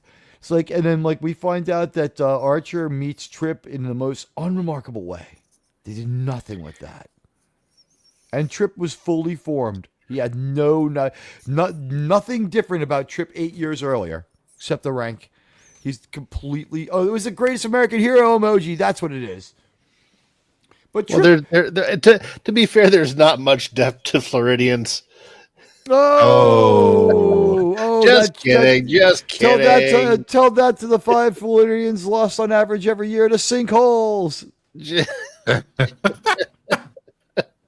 Oh boy. And it's usually caused by one, and it's the family going down with them. Wait, Ithaca is having. Yeah, Ithaca wants to join like the 200 Mile High Club. All right, Ithaca. Hey, so were we going to throw up a poll about the bounty? I thought I heard you say you were going to poll the chat about that. Yeah, let me throw that up real quick, and you guys. I don't want to watch that. That sounds like something a supermodel would say. Let me throw that up real quick. Let me do the poll for this one. All right, so wow, we did great on the poll for this one. 21 votes. They started pouring in right as I was about to end it. 48% of you still thought it was an A. I'm going to say it was a well acted and good story. It lacked the Trekishness. It was a B in my. I gave it the B because it wasn't Star Trekish enough, and it was just like an appendix in the middle of your show. You know what I mean? It's like this is like a Star Trek side story of all side stories. Yeah, but I won't argue with anyone who gives it an A. I mean the performances were good. The story was fine. There was a couple of little flubs, like having the Vulcans just show up every time something went wrong. They walk into the room. It was a little heavy-handed, but this is not as bad as we just had an episode very recently. The last one we did, Regeneration, where Germ was on it with the research because we were like, the fuck? Because the episode was a disjointed, horrible mess. And then we found out that, what do the episode's a disjointed, terrible mess. And then we find out that the episode was directed by a guy who was from the George Lucas School of Faster, More Intensity, and they came up 10 minutes short. And that whole Phlox thing, I have to let John Billingsley off the hook. As bad as the story was, he acted his best. He couldn't control that. But let me finish the poll there. 21 votes, and it didn't do too bad. So next episode, let's start a poll. We have a choice of 2 episodes.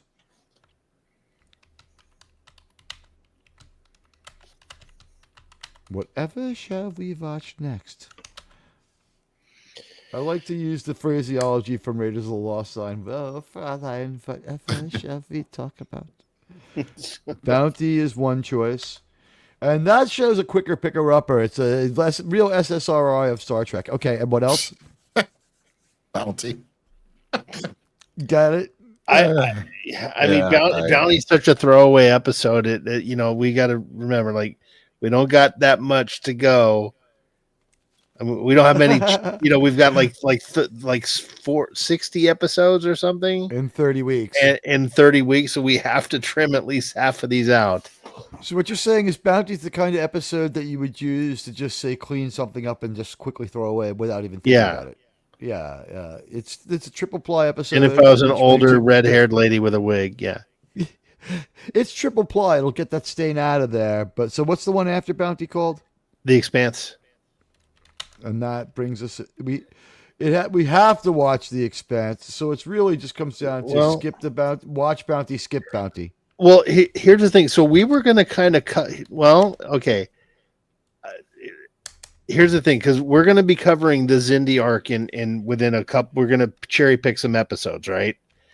Yeah. If we do The Expanse next week, but after that, we're going to be going to Horizon. We're going to go back to Horizon. I think maybe next week we should just. Next week starts Pride Month.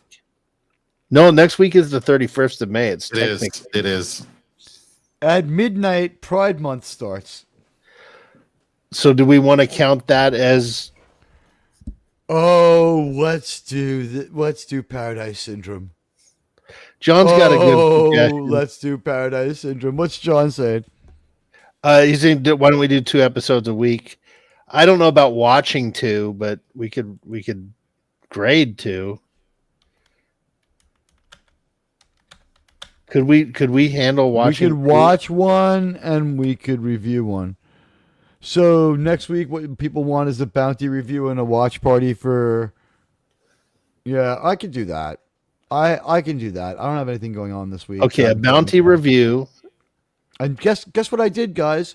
I know that you guys have all been very supportive of me and wonderful, and I didn't have the time to crank it out today, but I bought the software. I've got my editing software. There'll be more uploads coming out. Oh, nice. And also, enough time has also passed since people got in trouble for reused material for me to try to figure out what the hell is going on and how to make a video essay. I still haven't seen too many traditional video essays removed. People are not, whatever. People are not putting out video essays the same way, so I'm relearning the rules. It'll still be a while, but I got the software. Fucking costs a fortune. So, Admiral, did you were you using like the free version of your editing software and you made the full purchase, or was it something new? No, I had to. What happened was the software I got was part of a bundle that was free, like a really low price. It was $25 to have it for a whole year. And at the end of the year, when my license ran out, when I went to renew it, they're like, "We don't support that anymore. That's the end of that. You have to get a new one." So I went from Vegas 19 to Vegas 22. Vegas 22 is so far functionally looks about the same.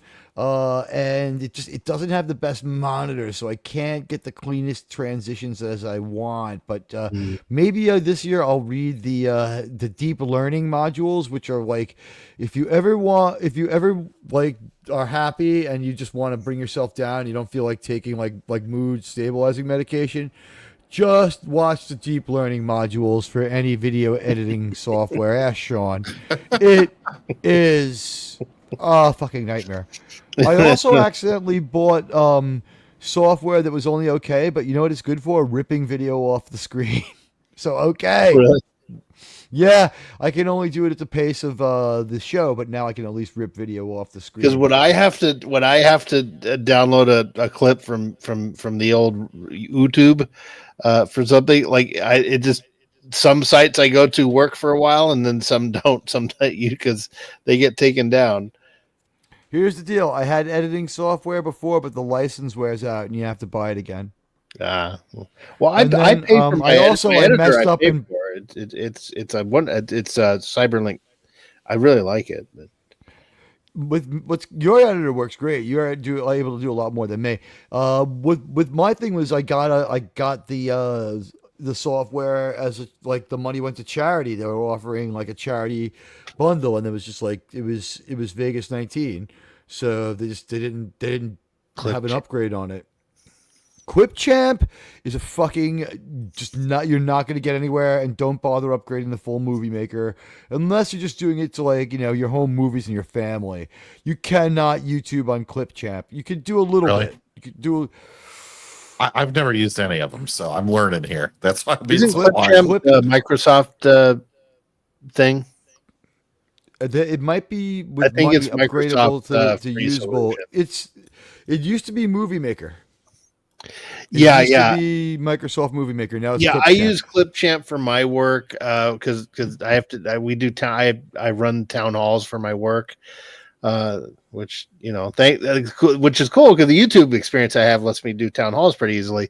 But I use ClipChamp to edit that together. Yeah, it's okay. It's serviceable. It's okay. It's entirely web based and it's very slow. I recommend if anybody wants to make video essays, go with Vegas. Vegas is the most logical. I figured it out, and all the skills from Vegas transferred to Odyssey, which is the audio app that you use, or I'm sorry, Audacity, which is the audio app that you use to capture your voice. So life's been a lot easier since I started just doing the voiceover and then putting the video to it later. But let's see. So I did initiate the vote. Let's see what you guys are saying. The people like 83% of the 6 votes are skip bounty. We have about 10 people here. Jump in there and vote. Use your franchise. But the members of the panel can jump in on this one too. I say skip bounty. Me too. As do I. Well, guys, thank you for participating in our poll. We're skipping the bounty, but it looks like you were all with us. I'll keep it in mind. We're going to grade it. We're going to watch democracy. it on our own time and still grade and talk about bounty, right? Yes, we will watch it. And which brings us to the part of the show where we kind of freestyle for a little while because we're kind of like, actually, believe it or not, at 3 hours, right on the money. We usually are out of here about 45 minutes after this. We go anywhere from 3.5 to 4 hours and 10. We'll give you about 15 to 20 more minutes and we'll get out of here because we said all we had to say about this one. A long conversation for no point. We're not going to waste your time. But I got my pals here. I got my pop culture panel. Let's step outside the world of Star Trek for a minute here. Did anyone bother watching that Andor mess? No, I did. What did you think? Just like every other show that's on Disney Plus, if they needed to cut it in half, half of it was crap filler and half of it was okay. They need to get a lot more lean. But the good stuff was good. I enjoyed. There was some of it I really enjoyed. K2SO, we see K2SO in there, and there's some cool moments of fun. It finally got a little fun. It was okay. Andor was a drag as far as that went. Yeah, there were a couple very good episodes, but it would have been nice to see Andor in the show called Andor.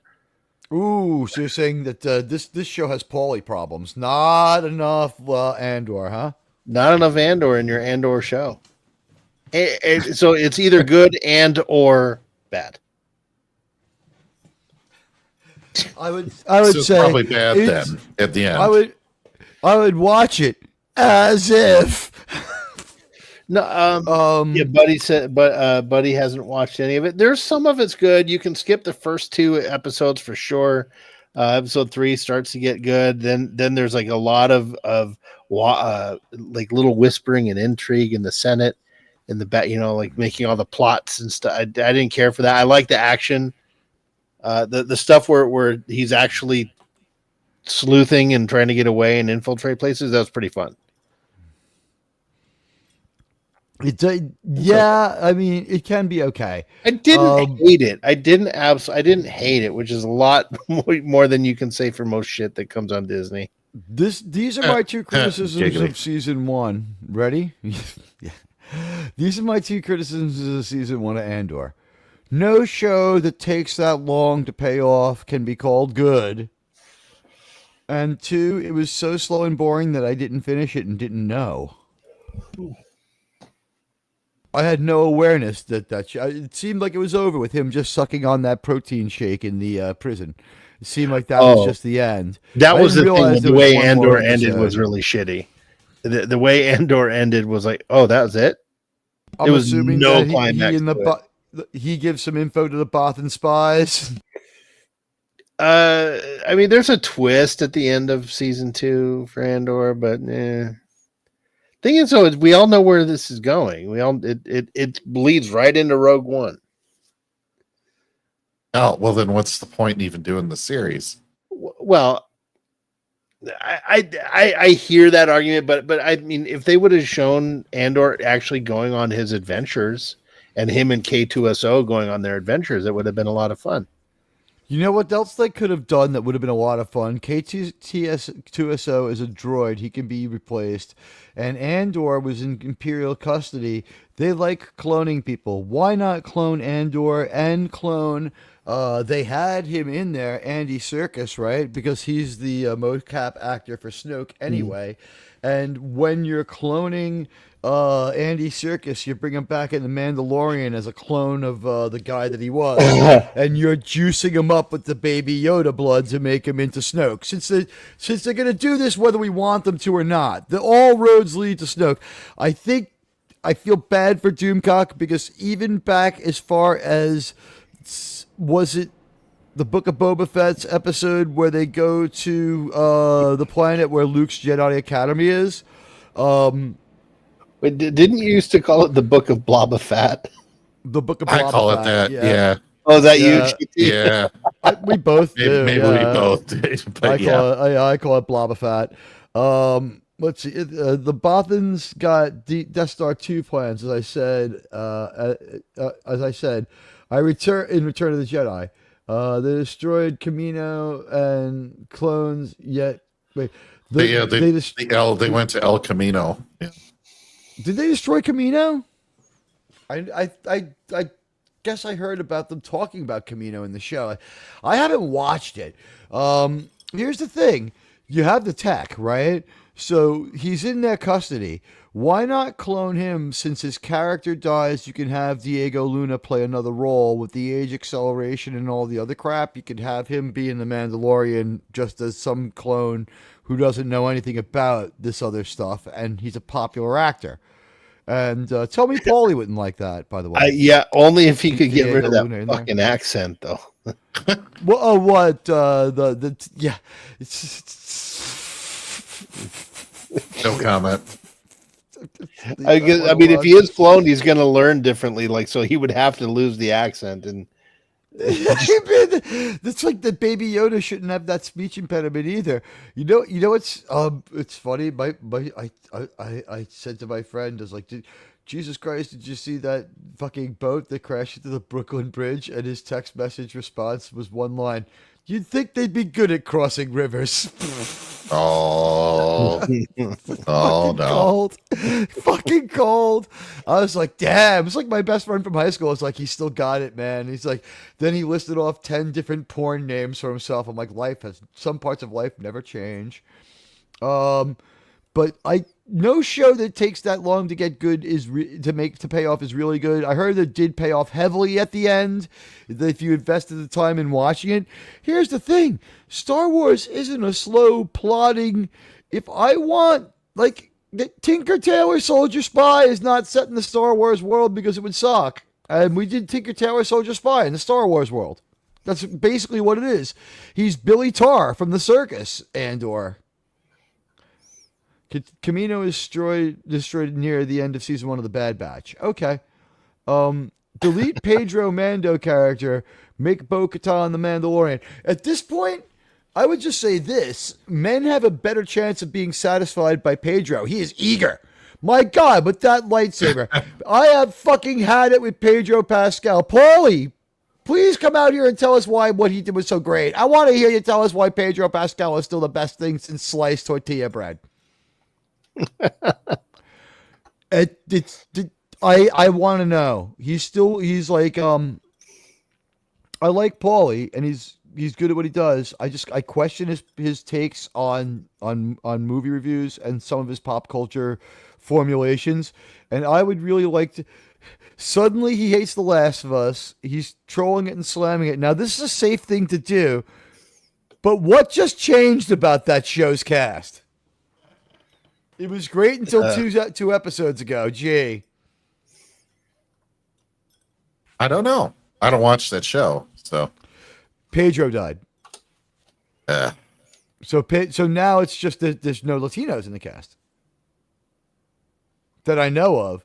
Although that like they do represent, they do have a rainbow coalition of representation. Like, my God, like as soon as Pedro died, they're like, we've got to double down on the representation. So that one chick from Game of Thrones, I think she's from, is now she's gay.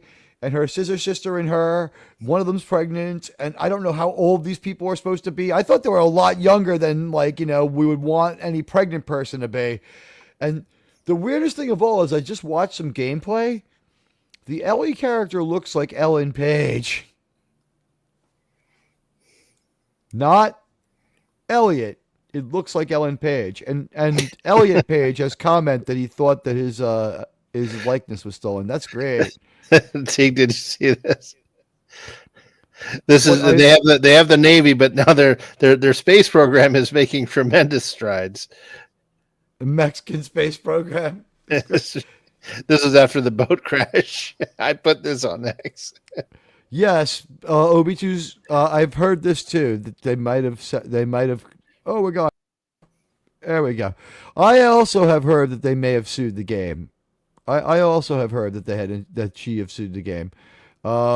People are mad about something that was known to happen already in the game. The second game sucks story-wise, and so does the show. Yeah, it does seem like the show is jumping the shark at the same time as the game did, and that the game wasn't as fun afterwards. And then also, like, I lasted like 20 minutes of The Last of Us. I thought it fucking sucked. It was like fucking not very good gameplay or very much fun. Sorry, am I alone with that one? No, you're on. You're on with that one. I like Thank that, you. OB2. I like that. Because OB2 lives in LA. He knows. On account of it went in his boot hole.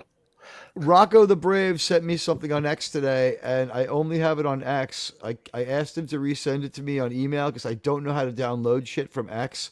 I tried this on every computer I have, but you can do it through the phone app. You can download things, but then you gotta send them to email it to yourself. The phone app is much more powerful. I can't make this full screen either. I wish I could make it larger, but there was something here, and this made Antiderivative Jill insane. Let me see if I can, and I mean in a good way. Like, she was like laughing, but she was also disturbed. She's like, "You guys have lost your mind." I was emailing Rocco the Brave, and he sent me Appion's Bacon Spock GIF. This is Spock. Let me show him to you here. This here is the biggest Spock we can get. That is Spock freaking out like that and kicking the air and punching the air and screaming. That's Spock. Yeah, apparently. What we call him Bacon Spork, because this is last year a light shines on him. He's suddenly human and he is able to have emotions. So when he's human, his mom says, "Oh, good, now you can lie." So they start scheming and lying together. And that's how they bond as humans. I'll see That's you, why John. she was glad he was torn. Oh, good night. John is saying goodnight, and I'm gonna have to say goodnight Good here to in see a you. second, you guys. Okay. Yeah, we're gonna wrap it up at 20 at the 3:20 mark. But if you have to go, you have to go. Obviously. Yeah, Yeah. I'm losing. I'm on reserve power, and the probe is. I need to make a makeshift solar sail. Oh, I get you. You have great hope that it'll keep you alive. Yeah. All right. You know what? Probe. I will. Yeah, I was like, he's making a. I was like, where is this going? Can I finish? Can I finish? We have I was watching high Lost in hopes. Space, and they had a probe. All right. That this will, if successful, generate power to keep us alive. I've got one more blast left in the transporter for you. I'm going Yeah. to send you back home. Here you go, Sean. Thanks for being on. Well- I'll see you in a couple of days. I'll talk to you in the chat. What are you doing this week? Oh, this week, I don't know if we know what we're watching at PCB, but I'm going to be finishing my God, what's that damn ship I was building? Yeah, The but that's ambassador it class. right now. That Enterprise C redesign. I'm finally gonna be done with it. I get that, and then I'm gonna start on your NX01 refit. Woohoo! I'm gonna start on All that. right. I need to do a simple model, and it's a simple, small model. And these last couple that I've done have been slogs, man. I need something nice and easy, you know, a 2-series build or 2-episode build, and then do that. But I'm going to be doing some retro reels and games next week. Is the movie Man Who Shot Liberty Valance? That was last Wednesday. Good fucking movie. It was, you know what? It was weird. We had mixed results on it. It wasn't what I expected, and it threw me off. Because it's a Western that's not really a shoot 'em up, that's really a political procedural, that's really a mystery murder. It's like really they mix too much together for most people. It's really deep, and there's a lot of metaphor in it, and it's not what you expect. And I didn't like John Wayne's character. It's like the first time I didn't like a John Wayne character. He was kind of an asshole. Yeah, I mean, but I prefer understood Marion why. I Morrison's understood why acting. he was, and he even then though he did the right thing. What they say, do the right thing, even when nobody's looking. He did. I had to kill that member of the Magnificent Seven. He was an asshole. Right? Was it Pilgrim. James Coburn? Pilgrim. Right? Yeah. James Coburn was Liberty Valance, right? Yeah, but no, Lee Marvin. Lee Marvin. Lee Marvin was directly descended from both George Washington and Thomas Jefferson.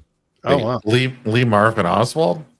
Yeah, Yeah, no, Lee Marvin was Liberty Valance, assassination. and JFK is John Lee Van Wayne. Cleef is in it, and you got Jimmy Stewart played the senator, and it was never pulled my gun out, but I'll take credit for blowing away that piece of shit. He was selling crack right near school. yeah. I love Dana Carvey because you imagine Jimmy Stewart getting a blowjob. It's like he's like, yeah.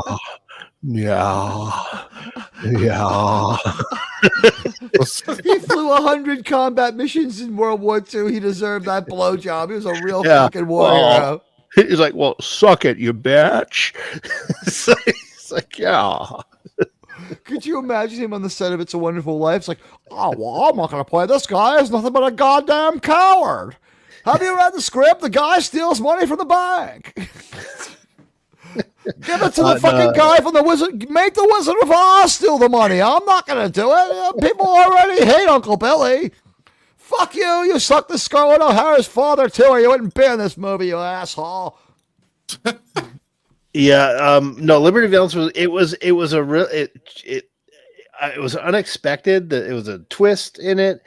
There's things in there you're not expecting out of Western, but it was good. I have a feeling if I were to go back and watch it a couple more times, it'll just get better and better. It's one of those type of movies. It'll have to grow on you, but it was really good. OB2 did a film report on this one. That's interesting. Let's see. Liberty did a film report on it. John Wayne was being a pal to Jimmy. I do agree. He was in love. Jimmy came in and told his love she could be smart and her own woman and ruined her for John Wayne. Yeah, well, yeah. I wonder. Yeah. Just got The Octagon with Chuck Norris and Lee Van Cleef on disc. That's awesome. And we have a great chat. You guys have been awesome. And Yeah. Sean, I guess this means we're gonna beam you down. Yeah, well, yeah, I'm gonna have to beam myself out. I remember last week. So Yeah, I'll hit the sound effect, but you throw yourself out. yeah, All right. okay, guys, You figured it check out. out the sci-fi Bye. model guys, retro reels and games. Okay, energize. All right. Wow, we pulled off a clean beam down. And we're wrapping it up here. We thank all of you guys. Tetrarch. Let's see. Favorite Chuck Norris. Favorite 70s film Chuck Norris. I think Silent Rage is 1980. Good Guys Wear Black, I think it's 1982. Yeah, check out Sean's channel. It's great. And hey, what the hell are you up to this week, JT?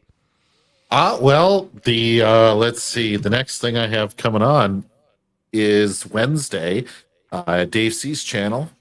We are going over issue number 2 of The Joker from the 1970s, which is the Joker's first standalone DC comic.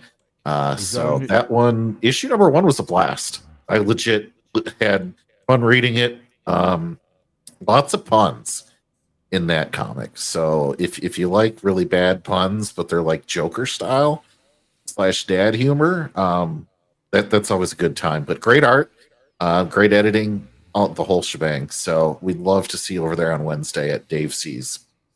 And you never know who might drop by, right? Oh yeah, that's true. We have had a New Yorker consulting from time to time to make sure that when they include the Big Apple, that it is done faithfully. Yeah. Yeah. And you know what? Before we go, I just want to say, Ruby Hoove, if you're out there, I really did take seriously that we tried to give you as much entertainment as possible. So thank you so much for the membership gifting from you. And also just very generous membership gifting all day. And this is brought to you by the genius of Gene Roddenberry, the love and dedication to Star Trek of the members of this panel. And damn, we love Star Trek. We love Star Trek. And we're going to be here. And one of the things it means is we're gonna get through Strange New Worlds. Someone has to shine a light on it. They cannot get away with calling this good Star Trek anymore. Sorry, wait, I was in a good mood a second ago. It's gonna be fun when we review it, guys. You like Admiral Teague almost blowing a gasket? I'll be blowing a gasket before every watch party when we review Strange New Worlds. Weeks on end. Well, the thing is, instead of the 30-minute setup for Enterprise, we'll just do the review of Strange New Worlds, and then we'll do the watch party. Well, the fun thing is I've noped out of Strange New Worlds more than once, so I don't know the current doesn't matter. crying in hallways drama that I'm supposed to. It doesn't even matter. Oh, we don't cry in hallways anymore. Now we have feelings and passages. They've totally changed it up. You've been out for a long time. Yeah, no more crying in hallways. Feelings and passages. But I want to thank Ruby Hoove, Wes Cagle, Crimlon, Mr. House Party 6, RRTNZ, Crimlon again, and Buddy Hepburn. And you know what? For everyone still here, come back next time and we will release I couldn't get to my other device to do it. It's too far away, but every once in a while I can just gorge some memberships. So next live stream, I'm going to do that and see how high we can get up on memberships. We have to hit 100 members to get the next emoji. But the thing is, we do have one placeholder emoji, and obviously when we move to TOS, Hoshi and T'Pol's emojis will be retired and replaced with, I guess, I don't know. Boy. Yeah? I don't know. Change it every week to the villain? I don't know. So anyway, all of you who've been here, I want to thank Buddy Hepburn for swinging that wrench like a champ. Obi2 also doing that. Tetrarch, thanks for coming by. I really appreciate you guys being here. Istaphobos and Ithaca, who I think have something in common. I'm sorry about the confusion there. We have a friendly community. Mistakes happen. Everybody's cool. We love all of you. John the Beagle Dad, you are the best. Thank you for being here. Mark Harkness, the ship's records officer. He is great too. All of you with an amazing Star Trek watch party. And you know what? It was fun to have this go down in peacetime, our first peacetime broadcast ever. Yeah. Crimlon is Right. in the chat. We have the Tetrarch of Apathy. I think I said Miskatonic Madman was here earlier. I think he's still here. Istaphobos, thank you for coming by, sir. I think it's getting almost back to the very beginning here. Jonathan Davis was here. Jonathan, it was great to see you. I know Mr. House Party 6 is somewhere here in the chat because he chatted to me. We got Crimlon with the super sticker. We got I think I got everyone's names. Jonathan Davis, I believe I said Wes Cagle, our good friend. Sean is here. JT is here.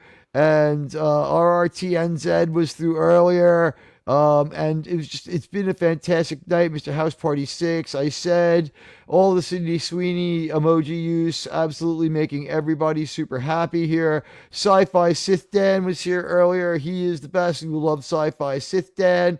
And with that, I think I've gotten to the beginning, and I don't think the Trek Reviewer, thank you for being by. Trek Reviewer, we love you. You're the best, Trek Reviewer. Ruby Hoove, you have been the founder of this feast. Thank you so much for starting us off so well and with putting a smile on my face as soon as I turned on the computer. It was so nice of you. And welcome to all the new members of the community. What do you think? I mean, we always do Sydney Sweeney. People deserve Sydney Sweeney, but wholeheartedly concur. Wholeheartedly. But what do you think before Sydney Sweeney? Now, we already saw beautiful Linda Park. Yes, we did. And you know what? Since the show's almost over, beautiful Sydney Sweeney. What the hell is even this? Hey everybody, it's your buddy Admiral Teague. I salute you all, and I thank everyone who's joined me for epic pop culture adventures, reviews, news, live streams, and video essays. It's my honor to host the ultimate Star Trek watch party every Saturday night, boldly going to the final frontier with co-hosts Sean Carter, JT Kirk, and Resolute Germ. You won't find a better Star Trek experience on YouTube or anywhere else. Plus, don't miss Sci-Fi CSI, where we forensically dissect the zombie that is modern Star Trek. Their stuff may be rough, but our watch parties and reviews, it's a blast.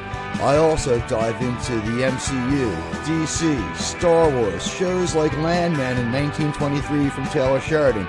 And you can catch me live on Tuesdays and Thursday evenings here on the East Coast, or increasingly Fridays. We have weekly uploads that bring one of the most unique and exciting approaches to channel content you'll ever see. Expect watch parties, deep dives, and more. From the wild frontier of 1923 to the final frontier of the 23rd century and beyond, I've got you covered. So join me. You will be well treated. And hit those like and follow buttons for my buddy, Stark of Iron. I'll see you out there.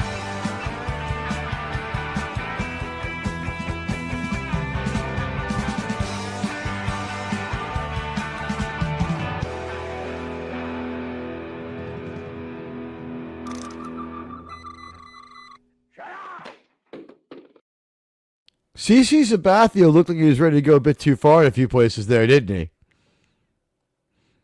Oh, for sure. All right, guys, here she is. She was attacked by what appears to be essentially a robot. Geez, no, not this time.